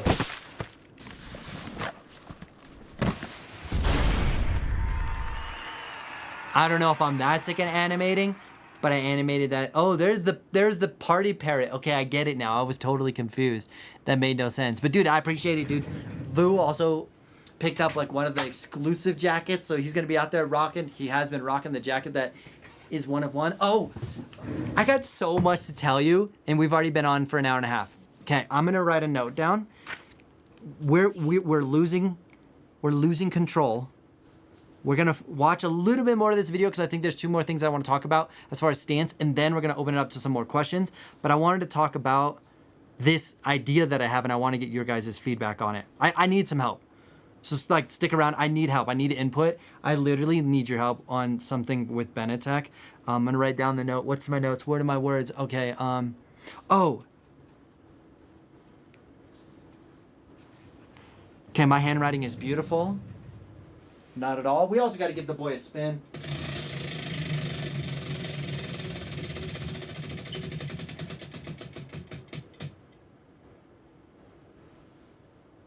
Should I give him the benefit of the doubt? Can you guys see that? Can you see that? What are we doing? I'm going to try to zoom in. Yes. What do we do? What do we do? Does that even count? That like, it's mostly on this side, but it's not that side. What should we do? I think we're going to hook up the boy. We got it, right? We got to hook up the boy. We can't not hook him up, right? If we don't hook him up, that would be tragic. That'd be tragic, right? If we didn't hook him up, that was savage. Okay, we're gonna watch a little, dude. Vu, I appreciate you, dude. We're gonna hook you up with a sticker. Dude, you're a freaking God. Appreciate you. using a 4-bolt system, and then I would do that in a star format so that you're always going in like a crisscross pattern instead of just locking one down. That was a big issue a lot of people have, is they'll just tighten one down and then the other 4 or other 3 screws don't actually line up. So just do small increments and then tighten it all the way down at the end.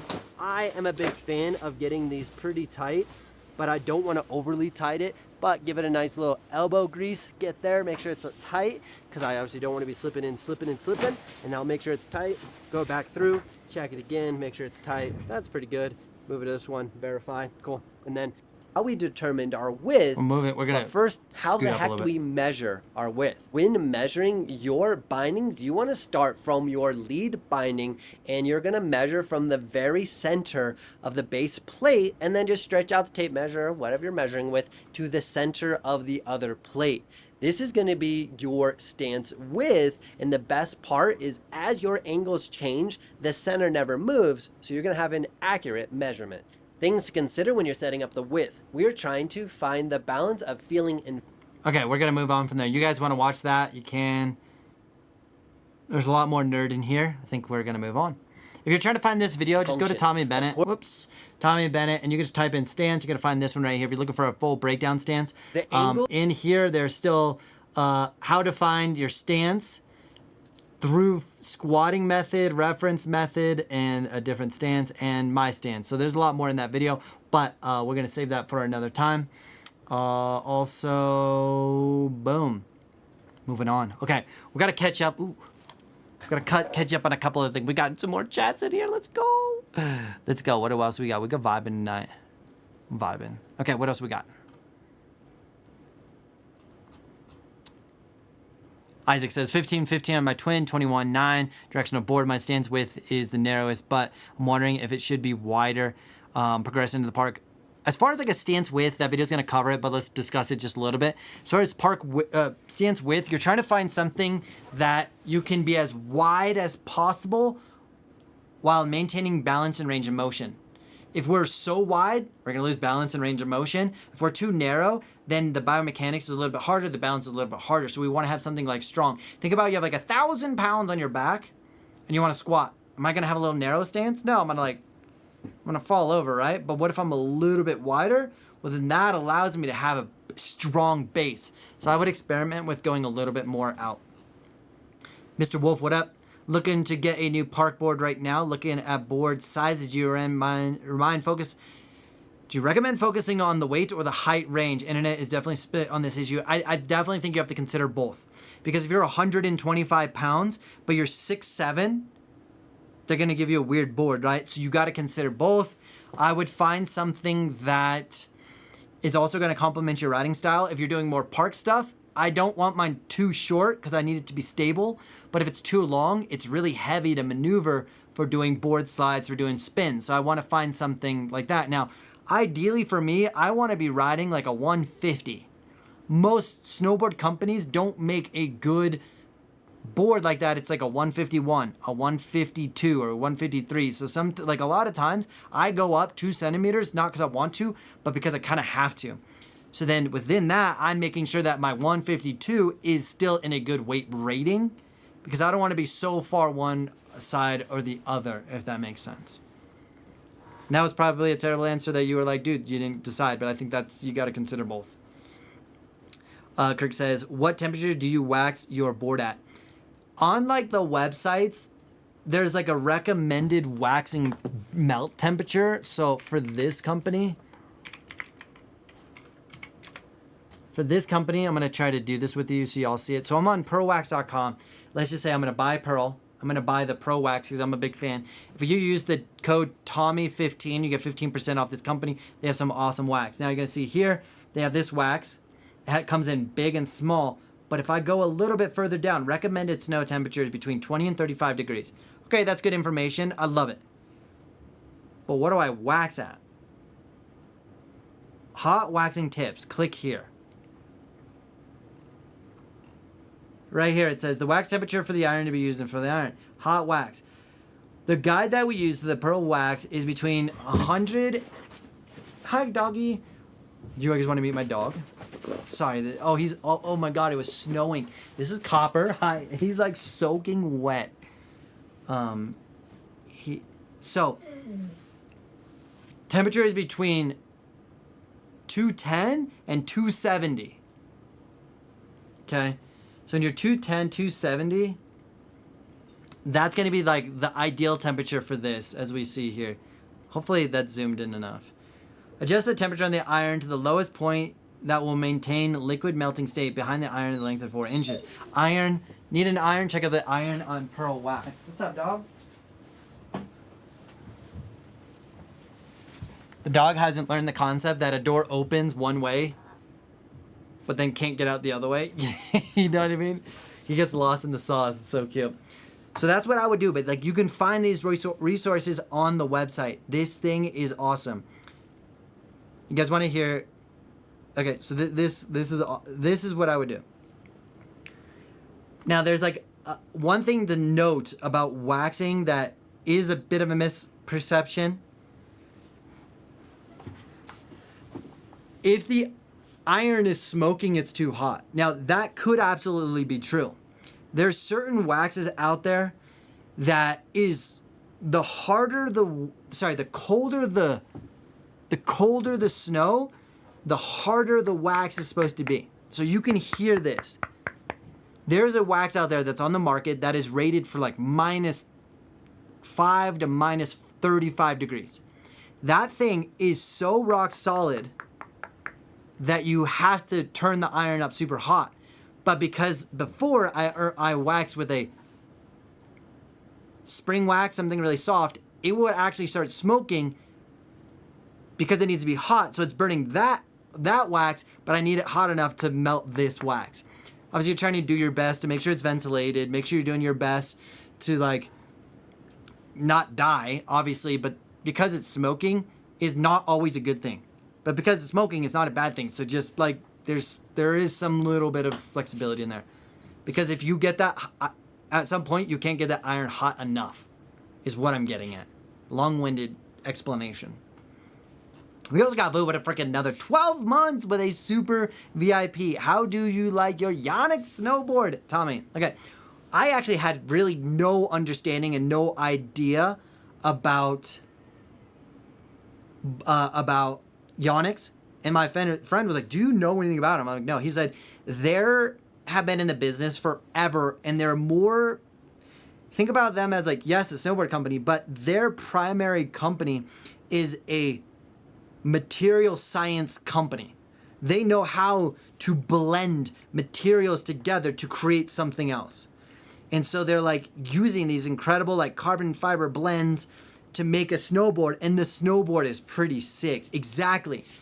It's tennis. So they Orlando, they've been in the tennis business, but they've been in the carbon fiber business, making tennis rackets, making all this other stuff. So like, what is interesting is they know a lot about the material science, and they happen to put it into snowboards, and it's actually been a really sick experience. I've been really stoked on it. Powder Bowl in New Jersey, big shout out to Jordan. He hooked me up with the board. So if you're looking for any of these Yannick boards, you can literally buy them at his shop. Powder Bowl, New Jersey. You can hit up this dude. You can literally find him on Instagram. Tell him I sent you. If you're looking for any of these boards, it's Powder Bowl Snowboard Shop. They're in New Jersey, and they literally have like a range of like the most boards that you've never seen. There's some like really cool stuff in here. They got a lot of cool stuff. So big shout out to them. They got a lot of stuff. And so I'm on the Styleaholic, trying to see if I can find my board.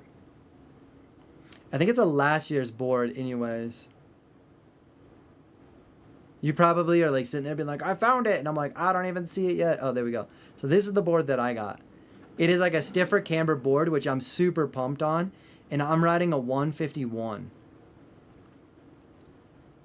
World-class performance in a park board. This thing is freaking sick. Light swing weight. Their base is really sick. Like, I'm a big fan of this board. This board is sick. I'm super pumped on it. So, setback centered. Pretty sick, right? Structure, graphite material, all sorts of great stuff. Base material, ISP speed 750. So big shout out to Powderball for hooking it up. They're freaking, Jordan's a freaking legend. Freaking legend there. Watching this while smoking. Let's go. Oh, you have a Yonex. You do, Calvin. Which one do you have? Okay, I'm going to look that up real quick. I'm just really curious about this one. Am I missing it? I can't find it. I'm trying to find it. Grace.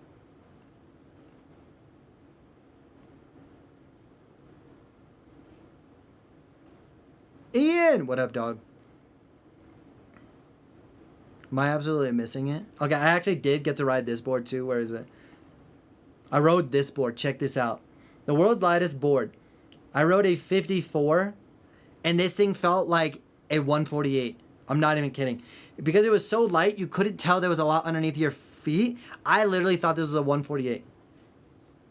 It is a $2,000 board, and it's so light and all this crazy premium stuff. This board is insane.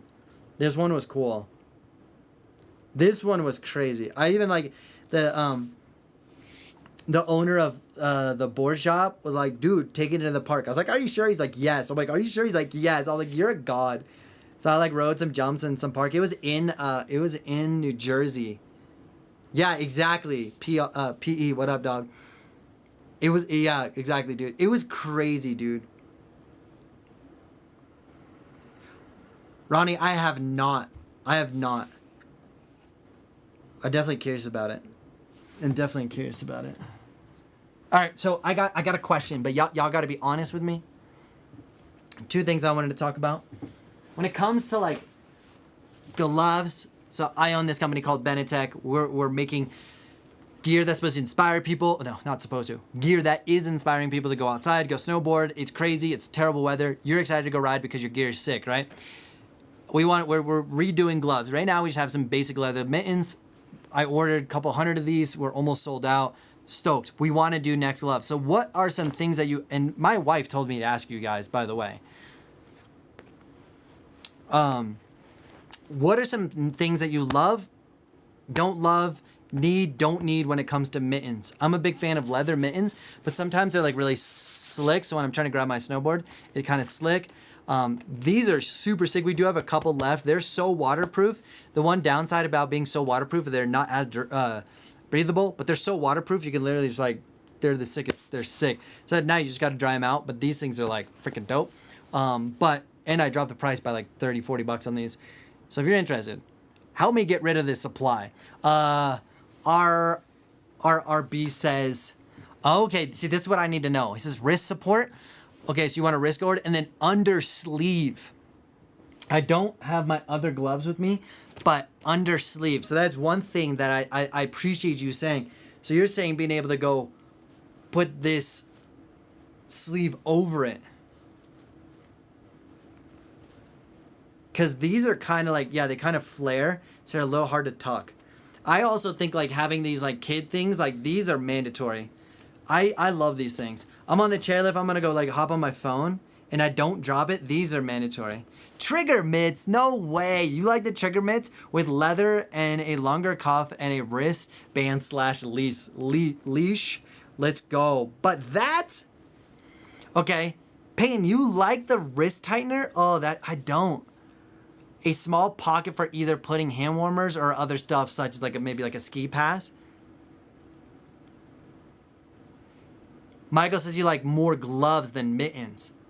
Okay, Ian says 100%. Oh, I'm gonna go back up. Ian, undersleeve. Okay, I back that. Because like the other big thing that's like an absolute challenge is the other thing is I like what I like, but I'm not everyone, right? So then it's hard because I want to make sure that I have a glove that's like you guys love, but at the same time. So what other things? So do you guys like the pocket? Do you hate the pocket? Waterproof, mittens, gloves, straps, fingers, like, do you like the finger separation in the inside? Because these are not. They're just one, which I love. So we have a new manufacturer that we're going to work with. And they're talking about, they gave us a sample of like 10 different gloves. And we're like, oh, I love this one glove. And we wanted to put some like designs and stuff over it. I think these mitts on our website are like $59. I honestly should be charging like $89 for these, but I dropped them. Honestly, I dropped the price down so I can get rid of them, so I can pay for more inventory and have more space for the next ones. And we only have like a couple. So we're out of larges in the black. I think we only have like 2 pairs of medium, and then this one, we only have maybe like 3 or 4 left. We have definitely less than 20. So 59. I should be charging like $89 for these. I've been really pumped on them. No finger separation, I agree. Don't use M3 thin sulate. It is terrible. Okay, Peyton, I appreciate that insight. Tommy, do you have something for the thumb that's soft for wiping goggles while riding? I do not. On the top of the thumb, have the goggle. Do you guys actually use that? For me personally, I don't use the rubber. Here's 2 things, the reason why I didn't do that. 1, the rubber, I'm just afraid I'm gonna scratch my goggles. It could be wrong, but I'm like terrified of touching my lenses without a microfiber cloth. / if I have something on the outside that's already wet, then it's rendered useless. I can only use it like 1 or 2 times. When I have like a goggle wipe, I can use like this side, that side. It's like pretty big, so I'll use like a goggle bag essentially for that. So low, I love mittens that have built-in warmer system because where I live, I'm in -15, -30 Celsius weather. Dang. Philip Y, do you have any videos exclusively on ice/cold hard pack conditions? No, but that's a great idea.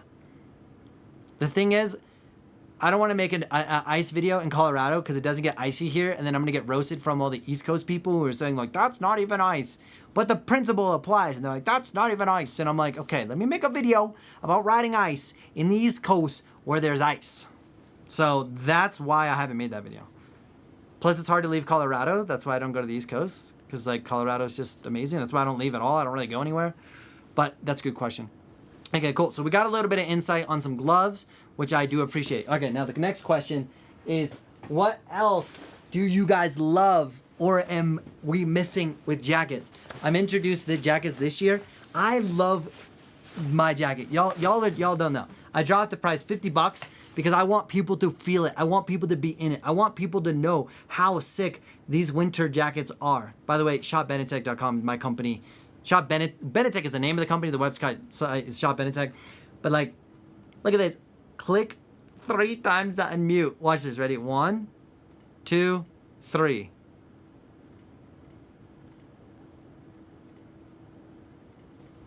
It works. It works. It works. I just have it muted over here.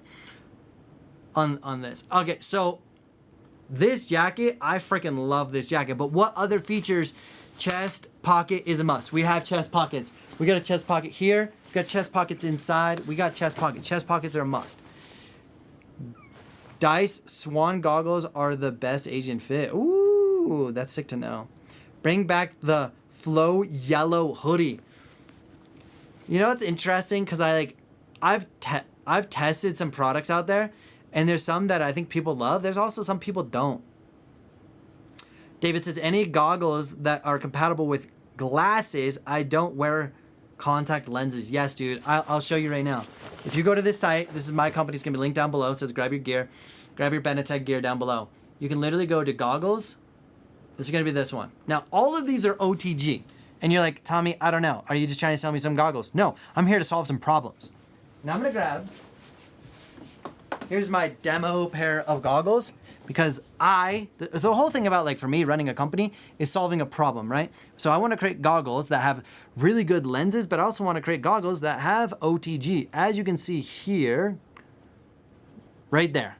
This is an OTG slot. What that means, for those that don't know, over the glasses. So if I have glasses, they get to go right here, and they're able to fit because when I'm wearing glasses, the little notches are now allowing it. Maybe this is like a good view. It allows me to have glasses on. So these are OTG over the glasses. And I'm going to do something right now. I'm going to do something right now. You guys check this out. Okay, I'm going to do something. I'm going to put these on sale for like the next couple days. Literally right now. If you guys are looking for goggles, you get 2 lenses, Zeiss lenses. These goggles are insane. I've had such great reviews of these goggles. I'm going to do something right now. I'm going to make these $99 right now. So give me a second. Go to the website. I'm going to put them on sale. Look, okay. I'm on the website. You can't really see it. I'm going to find goggles. Okay, they're $139 right now. You can see it. I'm not a liar. We're going to put them on sale. $139 right there. Let's do this. $139. We're going to go 99.99. 99.99. Okay, save. I'm gonna put these on sale right now. These are gonna be only on sale for a couple days. If we refresh this page,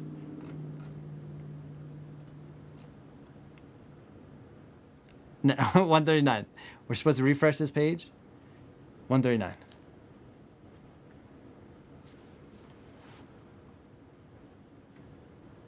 Okay, we're gonna refresh this page. Boom, $99.99. There we go. If you guys are looking for goggles, OTG, look at this. Galena is saying the BENETEK goggles are the best. I'm on my 2nd season with mine. Got my dad hooked this season too. He loves them. Let's go! That is literally not a paid actor. That is literally the sickest thing ever. They are great goggles. Love them. The only problem is I always leave them at home by accident. Dude, that's too funny. Dude, I already got the goggles. They're sick. Dude, I appreciate you picking them up. Appreciate all you guys picking those up. How is the fit for the winter jacket? Is it loose fitting? Yes, it is going to be loose fitting. The reason why it's loose fitting, I want it to be loose fitting so that you can literally put a puffy jacket underneath.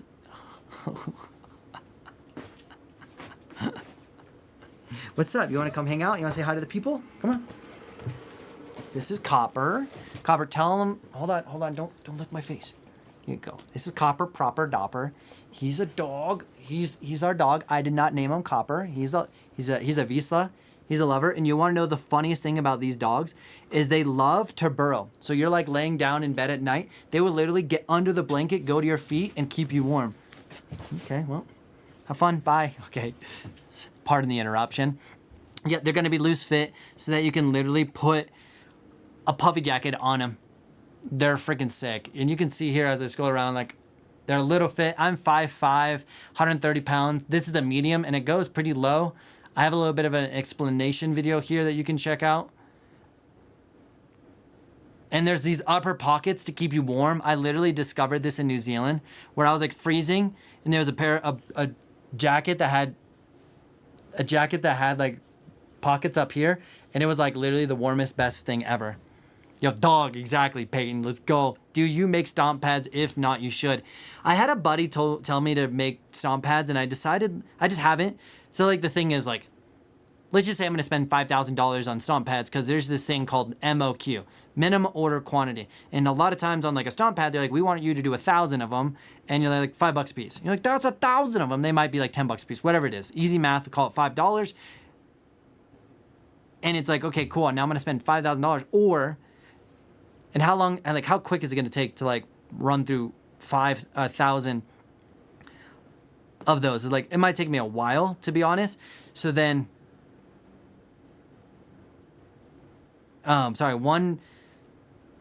like 1,000 of them, so it's like I'd rather put that money towards like maybe like more hoodies, more jackets, or something like that. So I use your BENETEK goggles, perform flawlessly in Mammoth and Tahoe. Not one problem in clarity. Dude, Jason, I appreciate you running that, dude. Let's go. Appreciate it, fellas. New to snowboarding. Brody, what up? What up? Stoked you're here, my dude. Cat, let's go. What's up? Can I pet your dog? 100%, Jay. Dude, the dog is such a dog. It's such a vibe. are the goggles dark. So these goggles that I sell are, and you'll see it here, these goggles are going to be 6% visual light transmission, which means they're pretty dark. But they come with a spare lens. So you can see here, comes with a spare lens, which is 34% visual light transmission, which means that they're really good. And then we got clear ones as well. Yeah. Do you teach me 360s is hard and I've probably done like 10,000 360s in my day, like literally. Now you're making me want to pick up goggles instead of a board. Dude, let's go. They're on sale right now, bro.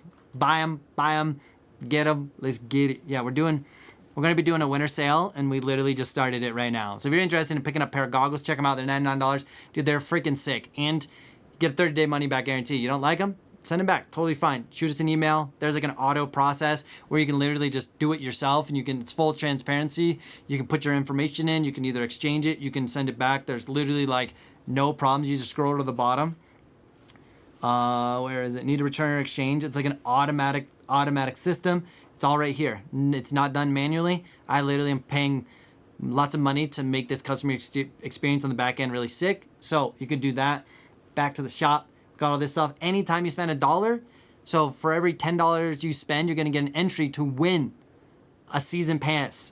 I said that weird. A season pass. So if you do a pair of goggles, you're gonna get 10 entries for buying a pair of goggles. Especially if you already want the goggles, you can literally get goggles. You're gonna get a chance to win. So make sure you don't miss that. Got all sorts of stuff. So we're also doing puff dogs, which I'm really excited for. We also might start another company called BENETEK or BENEDOG or something, where we do dog stuff. So goggles come with 3 lenses. No, it comes with 2 lenses. One is going to be your dark lens and one is your low light. Just to be clear. To be clear, you get your, for example, in this picture, you're going to get the blue one. And so the picture on the left, you're going to get the blue goggle or the blue lens and white strap. And then you're going to get this goggle right here. So words are hard. You're going to get this lens. And then this pair, you're going to get black and this one, or you get this one and this one. So they're all going to be separate, if that makes sense. Choose the one you want. Purchase. Add to cart. Full send. I already had that in there. Let's go.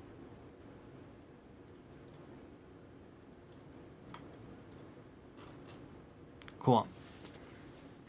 Brody, let's go. Very helpful tips on your videos. Appreciate that. Any way we can buy a clear lens because night ride a lot. Yes. Thank you. Yes, we actually. Okay.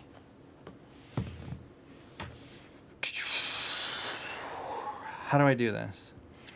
We had some challenges with the fulfillment side of things on the spare lenses. So I do have lenses. Let me see what I have here.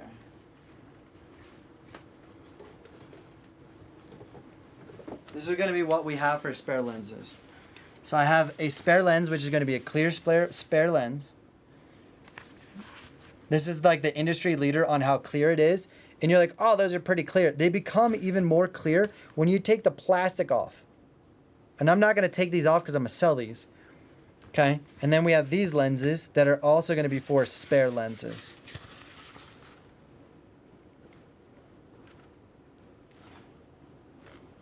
Okay, so those are going to be the lenses. Yes, they're going to be for sale. I need to take some photos. That's probably all I really need to do is take some photos and put them on the website. And then you even get a case.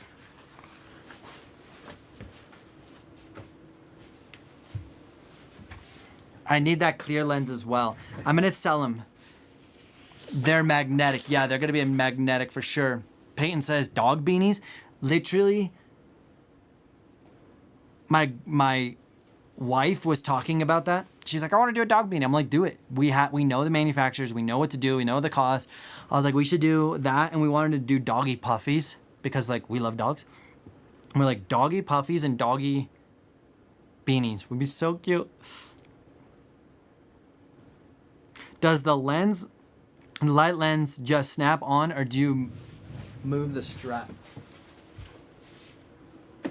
So, great question. So these are gonna be like your frames that you're gonna get. And did I just put the other ones away? Okay, so these are gonna be like this. Let me show you.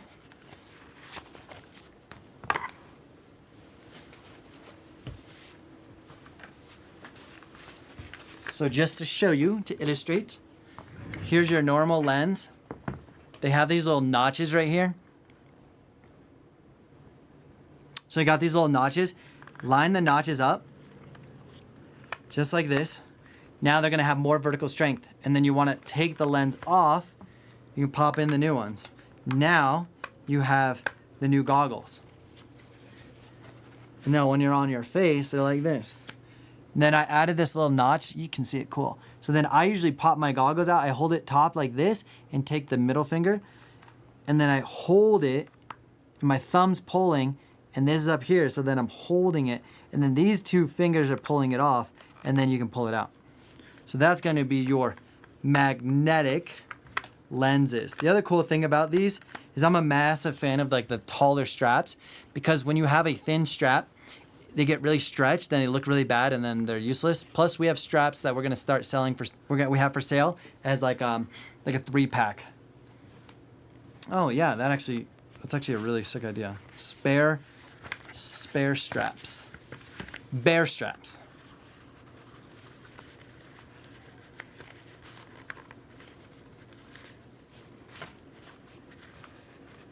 You should make jackets with copper on them. Oh, that would be funny. I'm not trying to exploit my dog. I watched a kid with his magnetic lens crash and lenses flew out. At the end of the day, like, magnetic lenses definitely have that chance. These do not have a locking mechanism. We tried to engineer one and it became like really challenging and wasn't that sick. So there's definitely a chance, but could also say don't fall, if you don't crash, they don't fall out, but there is a chance. Yep. What else we got in here? So I am about to break.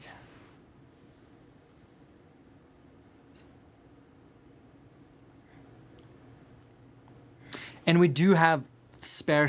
What I wanted to do is sell them as like $30 for like a 3-pack. There we go. I don't know why, but so you can actually take these out. Now they are challenging to get out, as they should be, because you don't want your straps just to pop out. But you can actually take them out and you can change these. And you can change the strap. So we do have like a white strap, a gray strap, and a black strap that we'll have for sale. Spare lens is a brilliant idea. Exactly right, David. It 100% is. I personally have never had them fall off, and I've been riding them for 3 years now because I had a bunch of test products. But I've heard a lot of people say they fall and they don't pop out. I've only heard of it one person popping them out. I was teaching my dog how to do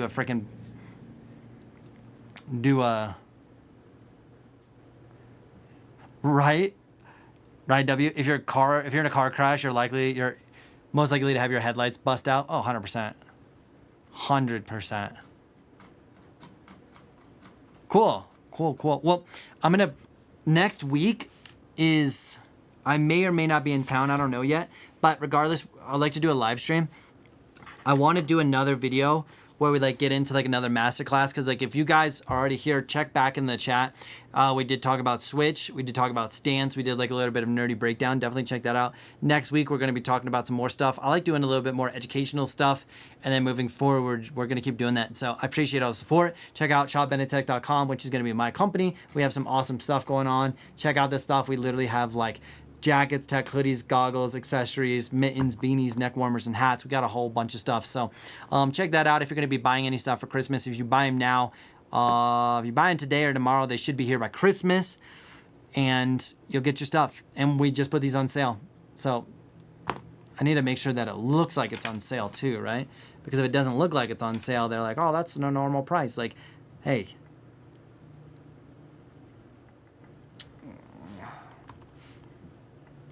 Let's do this. You know, just gotta make sure that people know. So, and then, yeah, you got any questions, comments, concerns, pop in the chat next week. Also, we have online course and a snowboard camp down below in the description. Check out the description. There's just a bunch of stuff that's going to help you become more of an awesome snowboarder. And yeah, we're vibing. Appreciate you guys for all hanging out, vibing. Hopefully you like the structure and come back. We're going to be doing this next Tuesday at 3 o'clock again, Mountain Standard Time. Come hang out, come vibe. Love you all. Appreciate you all. We got to end this thing somehow. How do we do this? Sometimes I feel like as much as I've done this. Oh, by the way, did you guys see this? Hold on. Hold on. Oh, yeah, look at this. How okay, check this out. I got an email yesterday. Got a check mark. How cute. Tommy Bennett with a check mark. I got an email from Google. It says, congratulations, your account has been verified. You now have a checklist which helps your audience know that it's an authentic you. And I was like, oh, no way. I was like, oh, I got a little check mark. It's like, oh. Does the check mark pop in chat too? I wonder. What should we do it? I got a little check mark. Let's go. Small things in life, right?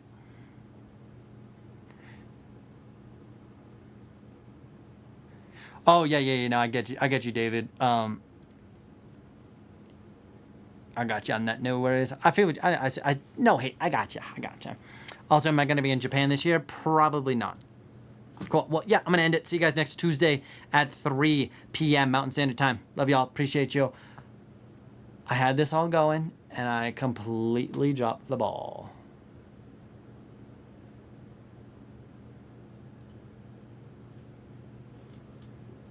Okay, bye.